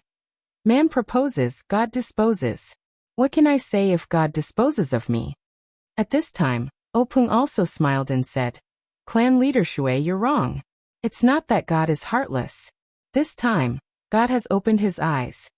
Shui Yuping was stunned and asked curiously, why does Clan leader O say that? Could it be that your Misty School's annexation of my Luo Shui gang is actually doing me a great favor? After he finished speaking, he laughed coldly. Openg saw this and didn't argue with him. Instead, he asked, then does clan leader Shui know the background of the Xian Rong gang's leader, Zhao Xian? Zhao Xian? Shui Yuping heard this name and said contemptuously, isn't he just a mountain bandit who has the support of a wealthy merchant in Yu City, and is only able to survive in the cracks between the various sects? What kind of background could he have? Then what about Zheng Rong? Openg continued to ask. Zheng Rong? Shui Yuping was puzzled. Isn't he the second in command of the Xian Rong gang? Isn't he a scholar that Zhao Xian robbed when he was in the mountains? It's said that the two of them got to know each other through fighting. In the end, they became sworn brothers and Zheng Rong followed suit. Openg smiled and said, clan leader Shui is right. Later on, Zheng Rong felt that robbing in the mountains was not the way to survive. So he acted as a middleman, and led Zhao Xian to become acquainted with a wealthy merchant in Yu City. Then he came down from the mountains and established the Xian Rong gang between Yu City and Pingyang City. Shui Yuping listened and nodded involuntarily. Then Openg asked, then why does clan leader Shui think that the wealthy merchant wants to cooperate with a mountain bandit with no background? Shui Yuping thought for a moment and said, according to our understanding, the wealthy merchant wants to expand his influence and find a chance to make a name for himself. He doesn't want to limit himself to business. Openg asked again, then why doesn't the wealthy merchant seek help from the large sects in Yu City or the Misty School in Pingyang City? Shui Yuping said, maybe he thinks that Zhao Xian is easier to control? If he cooperates with the large sects, he will be eaten up by you. Openg smiled and said, that makes sense. Clan leader Shui, why do you think we haven't taken over the Xian Rong gang since it's so close to the Misty School? Why do you think we're taking over the Luo Shui clan instead? Shui Yuping smiled and said, how would I know? Maybe he thinks that the Xian Rong gang is just a fly with too little meat. However, Openg said, clan leader Shui is wrong. The Xian Rong gang is located between Pingyang City and Yu City. If the Misty School can take over the Xian Rong gang, its influence will immediately expand to the vicinity of Yu City. The benefits to the Misty School will not be small. Shui Yuping was also curious and asked, then why hasn't clan leader O acted yet? Openg smiled mysteriously and said, that's because of Zheng Rong. Zheng Rong? Shui Yuping was stunned. Openg continued, Zheng Rong is an abandoned disciple of the Dalan Temple's law enforcement elder, Chang Geng. Hearing this, Shui Yuping sucked in a breath of cold air. He was also a guild leader, so he didn't lack strategic insight. What he lacked was information, and this lack of information directly led to his and Openg's different judgments of the Xian Rong faction. No one was a fool. Shui Yuping immediately understood what Openg meant. He was about to touch the tiger's butt. The word abandoned made many connections. First of all, as the saying goes, you have to look at the owner before beating the dog. Although Zheng Rong was an abandoned disciple, he was still a member of the Dalan Temple. Although he was abandoned, it did not mean that the Dalan Temple would not care. If you taught him a lesson, wouldn't you be disrespecting the Dalan Temple? Moreover, even if the Dalan Temple did not care, they could not stop the law enforcement elder from expressing his warmth from a personal perspective. How could the Luo Shui gang provoke the Dalan Temple's law enforcement elder?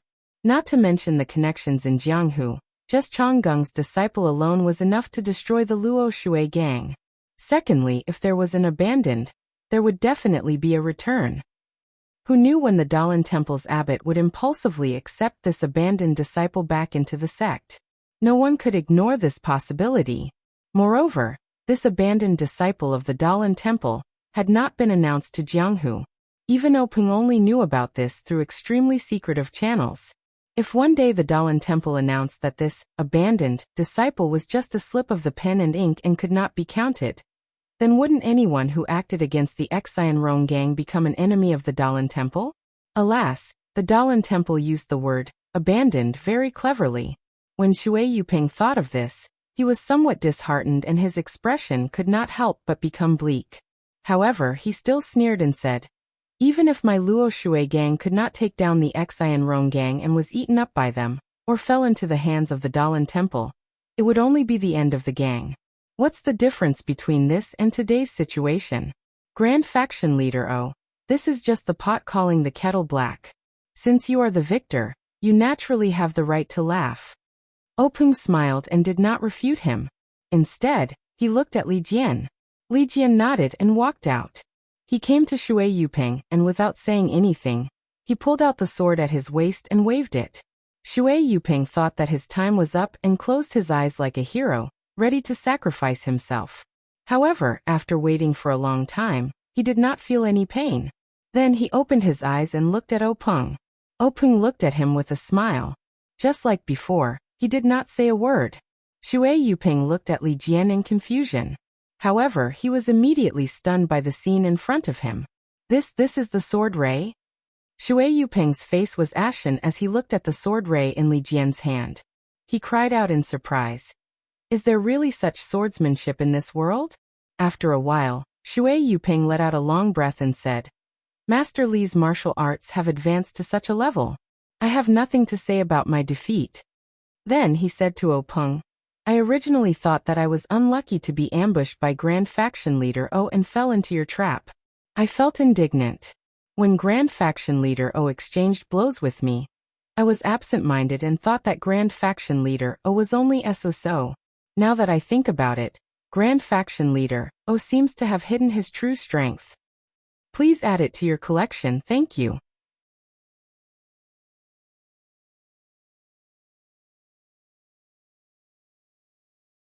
Chapter 87.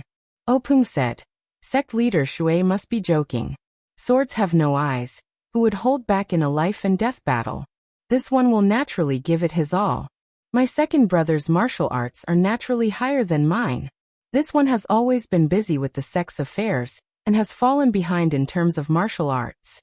The path of martial arts is like rowing a boat against the current. If you don't advance, you'll fall behind. I'm sure Brother Shui understands this. Finished speaking, he waved his hand at Li Jian. Li Jian understood and withdrew his sword, returning to his original position. Shui Yuping snorted and didn't reply, thinking, only a ghost would believe that. However, at this time, Shui Yuping's face was no longer as arrogant as before. Thinking about it, although the Misty School took advantage of the Luo Shui gang by catching them off guard and wiping them out in one fell swoop, they did have the strength to do so. Just by looking at Li Jian's martial arts, the Luo Shui gang was invincible. If they were to fight face to face, the Luo Shui gang wouldn't be able to escape the fate of being wiped out. At this time, Shui Yuping was out of luck. Openg looked at Shui Yuping's face and said with a smile, Sect leader Shui, this one has a gift for you. I hope you'll accept it. Finished speaking, he nodded at Shengguan Fenglu, who immediately hurried out of the Hall of Justice. Shui Yuping looked at Openg strangely, a trace of uneasiness in his heart. Sure enough, not long after, Shengguan Fenglu slowly walked into the Hall of Justice. Behind him was a woman in plain green clothes, holding a 3-year-old child in her arms. The woman's face was pale and her expression was somewhat agitated. The little boy's eyes were darting around as he held a tonghulu in his hand, eating it with relish. The two followed Shengguan Fenglu into the Hall of Justice. Shui Yuping saw the two familiar figures and immediately couldn't help but tremble. He looked back at Openg with an angry expression and said sternly, Openg, you without waiting for Shui Yuping to finish. Openg laughed and cut him off, asking, Sect leader Shui, what did I do? Shui Yuping lowered his voice saying, Jianghu people have their own rules. My martial arts are not as good as yours. I can give my life to you. My wife and child don't know martial arts. Why did you take them? In the end, there was a hint of pleading in his voice. Openg was still all smiles as he waved his hand and said, Brother Shui, you're exaggerating. I'm not as bad as you think. While the two were talking, the woman and the child had already entered the law enforcement hall. The boy stared curiously at the group of strangers around him. When he saw a familiar face, he cheered and no longer focused on the candied hawthorn in his hand. He struggled to get out of the woman's arms. The woman hugged him and didn't dare to let go. She looked at Shui Yuping pitifully. The child's face was also red and his small body was twisting hard. He was about to cry.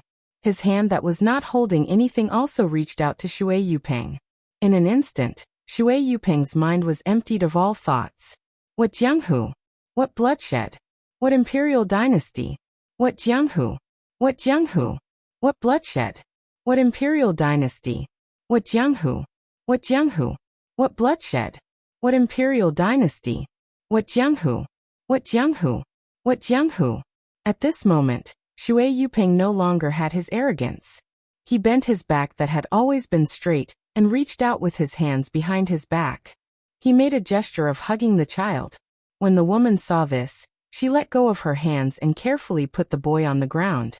As soon as the boy's feet touched the ground, he immediately whistled and rushed over with a giggle. Shui Yuping waited for the boy to come closer. He grabbed the child's armpits and raised him high above his head. His two hands alternated in front and back, causing the child's body to sway left and right, making the child giggle. He seemed to like this game that he often played. When the child was done laughing, Shui Yuping held the child in his arms. He raised his head, squinted his eyes, and lovingly stroked his little head. He was enjoying this rare family happiness that he thought he would never have again. The boy seemed to be uncomfortable because his father hugged him harder than before. He struggled with all his strength and poked his little face out of Shui Yuping's arms. He pushed the candied hawthorn in his hand to Shui Yuping's mouth and said in a childish voice, "Daddy, this is for you. It's so sweet." Shui Yuping gently said, "Good boy, Tiantian. Daddy won't eat it. You can eat it yourself." The boy was unhappy. He twisted his body and said coquettishly, "Daddy, you must eat it. Tiantian has always wanted to give Daddy some. If Daddy doesn't eat it, Tiantian will finish it all. When that time comes, Tiantian will be unhappy." Usually, Shui Yuping would not eat the candied hawthorn. He would definitely think of a way to make the child eat it himself. At this moment, he suddenly felt his eyes moisten. He looked at the child's eager eyes and opened his mouth. The boy saw that his father had finally agreed and was very happy. He put the candied hawthorn into his father's mouth. When he saw Shui Yuping take a bite, he smiled sweetly. He also carefully bit the candied hawthorn that was about the same size as his mouth and ate happily. As he ate, he muttered, "Big sister Shui was right. She didn't lie to Tiantian. I can really see Daddy here." Shui Yuping was startled and asked, "Who is big sister Shui?" As Tiantian ate, he looked up and said, "It's that pretty big sister with that thing on her face." Big sister Shui picked up Tiantian and mother, and said that she was looking for Daddy. She even gave Tiantian this delicious thing. "I haven't seen Daddy for a few days." Tiantian thought that big sister was lying. Shui Yuping immediately understood the reason. Then he carried Tiantian over to the woman and said, "Good boy, Tintin. Come and play with mother. Daddy still has things to do. I'll play with you later." Hearing this, Tiantian stretched out his arms and hugged Shui Yuping's neck. He frowned and said unhappily, "Then Daddy should come quickly. Don't be like before, and always go back on your words." Shui Yuping smiled and kissed Tiantian's little face, saying, "This time Daddy will definitely keep his word." Tiantian cheered and kissed Shui Yuping's face, saying, "Then Tiantian will wait for Daddy outside."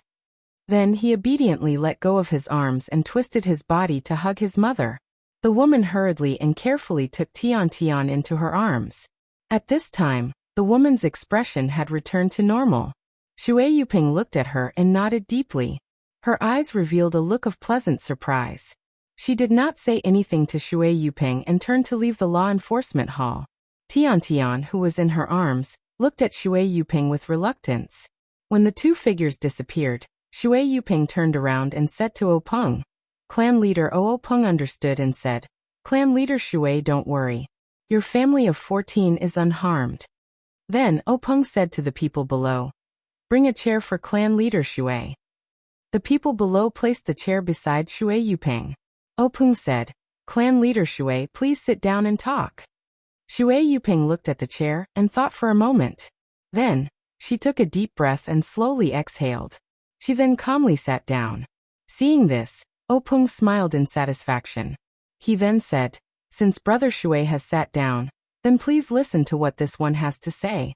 From Brother Shui's point of view, the Luo Shui gang being taken down by my Misty School is the same as being taken down by the Dalan Temple. They are both the result of the gang being destroyed. Actually, Brother Shui, if you think about it carefully, you will find that there is a fundamental difference between the two. If the Luo Shui gang is taken down by the Dalan Temple or the Xian Rong sect, then it must be because Brother Shui's attack on the Xian Rong sect has failed, or the Dalan Temple has come to take revenge on Brother Shui for destroying the Xian Rong sect. However, looking at the strength of the Xian Rong sect and the Luo Shui gang, it should be the latter. At that time, the Dalan Temple will take revenge and will not hold back. Not to mention Brother Shui's family, the brothers in the gang will also suffer heavy casualties. Moreover, the Dalan Temple has the power to control the waterways and will not leave the Luo Shui gang behind. Brother Shui's Luo Shui gang will definitely be destroyed. There is no other choice. Shui Yupeng smiled bitterly and said, I have overestimated myself. If it was really an egg striking a rock, this would probably be the result.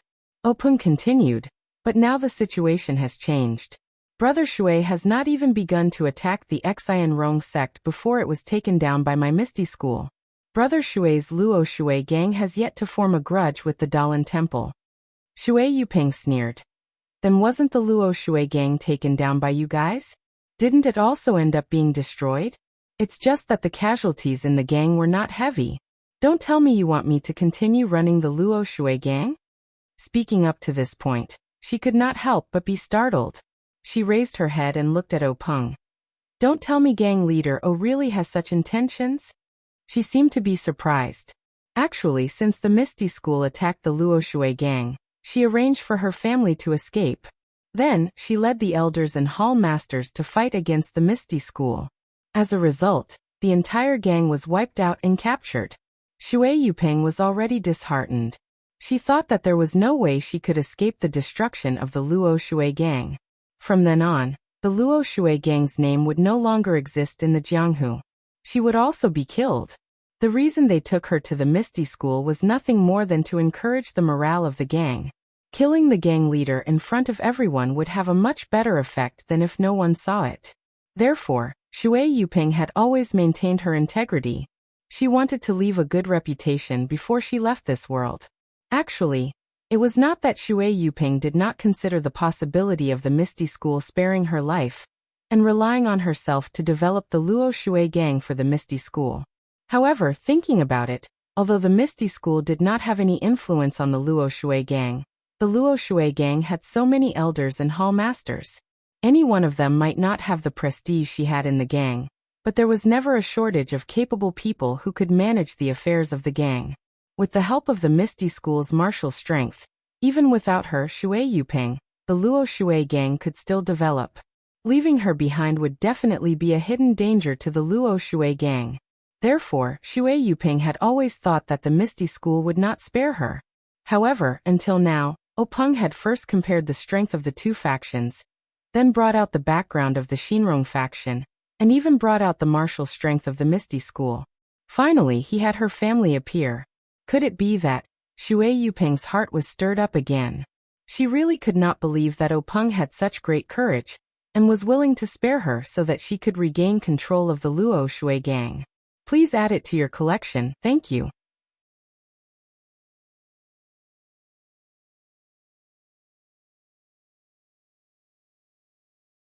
Chapter 88. When Openg heard Shui Yupeng's words, he smiled proudly and said, "Why not?" With such a big step in front of him, how could Shui Yupeng not take it? He immediately knelt down and said, "Shui Yupeng greets Chief O." Openg waited for him to kneel down before he stood up and helped Shui Yupeng up. He said loudly, Brother Shui is too polite. Since you've entered the Misty School, you're my brother. Please rise. When the rest of the people saw this, they all laughed and went up to congratulate him. Thus, Shui Yuping once again greeted everyone one by one. After everyone returned the greeting, Openg asked the gang members to bring a few chairs over for everyone to sit down. Openg smiled and said to Shui Yuping, Brother Shui, are you curious as to why I let you take over Luo Shui and not let someone else replace you? Shui Yuping cupped his hands and said, Since Chief has made such an arrangement, there must be a reason for it. This subordinate will definitely listen to Chief's arrangements. However, this subordinate is indeed curious. From the elders to the hall masters, there are many people who can replace this subordinate. For Chief to use this subordinate is out of this subordinate's expectations. This subordinate is all ears. Please help me clear up my doubts. When Openg heard Shui Yuping call him subordinate, he smiled and said, Brother Shui, you don't have to call me subordinate. My Misty School doesn't have that many rules and I don't see Brother Shui as a subordinate. If you're willing, Brother Shui can call me brother. Shui Yuping readily accepted and said with a smile, Since Chief has said so, how can this brother not obey? Openg continued, Although the battle between the Luo Shui gang and Misty School was intense, the disciples of Misty School were all elites and knew how to hold back. Although the Luo Shui gang was taken down, they didn't suffer heavy casualties. It could even be said that they didn't hurt their bones, but their morale was broken. What the Misty School needs to do now is to regain the morale of Luo Shui so that they can deal with the prying eyes of the other gangs. If it was someone else, not only would they have to reshuffle the cards, they would also have to face the doubts of the other gangs. Although Misty School can support them with force, there will still be internal friction and hidden dangers. This is something the Misty School cannot accept. Moreover, as Brother Shui knows, the Misty School doesn't have any brothers who are proficient in water matters. The Luo Shui gang will still have to be managed by the people of Luo Shui gang, the most suitable candidate for this position.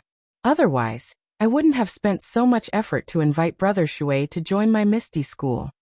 Shui Yuping still didn't believe him and said, Don't tell me Chief can rest assured that brother will go to Luo Shui? Haha. Openg laughed and said, Brother Shui, don't use people you don't trust. I can't help but feel at ease letting Brother Shui go to Luo Shui. However, I must let Brother Shui have some concerns. Brother Shui doesn't need to bring your family to Luo Shui. You can settle down in my Misty Mountain Villa. Luo Shui isn't that far and Brother Shui can return to the sect often. Moreover, I see that nephew Tian Tian has a unique physique and is a martial arts talent. After this year, I'll let Qing Yu or Ahai take him in, and let him practice my Misty Mountain Villa's techniques. In the future, he will definitely be a pillar of the martial arts world, who possesses the strengths of two sections. Shui Yuping's expression changed slightly and quickly returned to normal. He cupped his fists and said, Thank you, Chief, for the arrangement. Openg saw this and said with a smile, Brother Shui doesn't seem to understand what I mean. However, it's no wonder.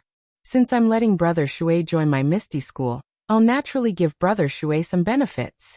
Otherwise, how could Brother Shui be so willing? Looking at Shui Yuping's puzzled expression, Openg laughed heartily and said, Brother Shui, in Jianghu, there are many sections. Gangs also spring up like bamboo shoots after a spring rain. New gangs are formed and old gangs are destroyed. A new generation replaces the old in Jianghu. For example, since the Luo Shui gang was established by the previous chief, it has only been 2 generations, close to 30 years. Shui Yuping nodded and said, Yes. However, in the past 30 years, gangs like the Luo Shui gang are as numerous as carps crossing the river. There are countless of them. Openg continued, In Jianghu, sects rise one after another, each leading the way for hundreds of years. However, there are still some sects that remain standing. They are like the rocks in the river. No matter how the situation in Jianghu changes, they are the eternal protagonists. I'm sure Brother Shui knows about these sections. Shui Yuping smiled and said, Of course. Think about the Dalan Temple and the cult of incense. These super sects have been in Jianghu for hundreds of years. How can I not know? Openg nodded and continued, These super-large sects have their own fixed mountain ranges, occupying a radius of dozens of miles for their disciples to live and practice martial arts. The most important thing is that these super-large sects have their own martial arts heritage, and their disciples practice the martial arts of their own sections. These martial arts are mostly of the highest quality in Jianghu, so they can practice twice as fast with half the effort compared to ordinary martial arts. Moreover, these sects have their own methods of selecting disciples, so they can ensure that they can pick out suitable disciples from the masses of ordinary people, ensuring the prosperity of their sections. Shui Yuping smiled bitterly and said, "Faction leader is right. For example, I've only heard of the Dalan Temple's Buddha's Palm and Grasping Flower Heart Sutra. I've never seen them before. The Luohan Fist and Erlang Fist that are popular in Jianghu are probably low-level martial arts that the Dalan Temple disdains to practice. The Dalan Temple's Nigong Heart Sutra is rarely taught to outsiders. The Luo Shui faction doesn't even have their own Nigong Heart Sutra. I've only managed to obtain a Nigong Heart Sutra that was left behind by others. Otherwise, I don't know where in Jianghu I'd be holding swords and using blood to exchange for life." Openg said. Yes, Brother Shui's sigh is the voice of many people in Jianghu. It's easy to enter Jianghu but difficult to practice martial arts. Without good luck and the heritage of a sect, it's extremely difficult to practice profound martial arts. Shui Yuping was still puzzled. These were secrets that were not easily known to the lower levels of Jianghu, but to the faction leaders and leaders of various sects, it was extremely common knowledge. What did Openg mean by saying it today? He could not help but frown, but he still said, "Yes, back then when I was in my teens, I ran away from home and wanted to make a living in Jianghu. But I was fooled and joined a small faction. After fighting and killing for several years, I finally understood the situation in Jianghu. Only then did I know that the Dalan Temple and the incense cult were the holy places to practice martial arts. When I found a chance to go there and learn martial arts, I was told that I was already past the age to practice martial arts. Although I did learn some martial arts in those years of life and death battles, they were nothing but trash in the eyes of others. They were not worth mentioning at all. Now that I think about it, I was too impulsive and my thoughts were extremely naive. I thought that I could practice profound martial arts in Jianghu. Really at this point." Shui Yuping shook his head, looking as if he could not bear to look back on the past. Openg also agreed. Brother Shui is right. In Jianghu, it's always been the master who chooses the disciple. There's no such thing as the disciple looking for the master. Most of the disciples are selected at a young age to strengthen their muscles and bones, and to forge their meridians. Occasionally there are those who are not selected. Even if they have excellent aptitude, after their meridians are fixed, their achievements will be limited. Not to mention the Dalan Temple and the incense cult. Even my Misty School will not accept most of them. Moreover, even if they have entered the sect, their aptitude still depends on their aptitude. Some practice external martial arts, some practice internal martial arts. Different martial arts have different effects on different people. If the sect you enter doesn't have a suitable martial arts for you, your 10 years of practice will only be regarded as 1 year of practice for others. How can you stand out? Therefore, the martial arts inheritance of a sect and the foundation of the sect's cultivation methods are extremely important. Shui Yuping's heart was filled with sorrow. Faction leader, you're right. Now I'm envious of those disciples who enter the Dalan Temple and the incense cult. They're really lucky to be able to practice profound and authentic martial arts. At this moment, Boss Hu was listening to their conversation, opened his mouth and said with a smile, "Faction leader Shui, you don't have to be envious. Now there's a good opportunity in front of you." Shui Yuping was stunned and asked Boss Hu, "Brother Hu, what do you mean?" Openg said with a smile, "Brother Shui, don't be anxious. When we talked about martial arts heritage, Brother Shui naturally thought of the famous sects that have been standing for hundreds of years. In fact, there are some sects that have martial arts heritage. Although they aren't super sects, they have survived the changes in Jianghu. Those that have been passed down for hundreds of years were just unlucky and couldn't become super sections. To be able to practice in such a sect is not much worse than the Dalan Temple." When Shui Yuping heard this, his face froze and immediately became ecstatic. He stood up from his chair and said, "Faction leader, could it be that this misty school has been passed down for hundreds of years?" After he finished speaking, he looked at Openg's face in disbelief. Openg smiled and nodded proudly. Shui Yuping let out a long sigh and said, "Compared to the Misty School, Luo Shui faction is just a newborn baby. To be able to enter the Misty School, which has been passed down for hundreds of years, is my fortune. Luo Shui's fortune. It's a pity that my meridians have already formed and I can't change to the Misty School's methods. What a pity." Openg comforted him. "Brother Shui, there's no need to sigh. Didn't I just assume the responsibility of letting nephew Tian enter the Misty School? Isn't it a happy thing to let your children and grandchildren realize your ambitions?" Shui Yuping was grateful and bowed again. "Thank you, faction leader, for the arrangement." This time, he was sincerely bowing down. Openg quickly stood up and helped Shui Yuping up. "Since we're brothers, there's no need to be so polite." After that, Openg patted Shui Yuping's shoulder. An extremely profound internal force swarmed into Shui Yuping's shoulder from the acupoint on her shoulder. In an instant, it flowed through Shui Yuping's meridians and unlocked all the acupoints that had been sealed earlier. It was only now that Openg was truly at ease with Shui Yuping. Shui Yuping felt the depth of Openg's internal energy and couldn't help but be shocked. In Jianghu, there were specific methods for unsealing meridians. If the method of unsealing the meridians was wrong, it would cause great harm to the human body. Openg actually didn't use any specific methods. Of course, he knew how to seal the meridians, but more importantly, he had confidence in his own internal energy. You're tuning in to the Li Mei's Wuxia Whispers YouTube channel. We're so grateful for your support, and don't forget to subscribe to join us on this incredible journey through captivating stories. Your generosity through donations truly makes a world of difference, as it's the primary source of revenue that allows me to expand and enhance this channel for you. Thank you from the bottom of my heart for being a part of this adventure.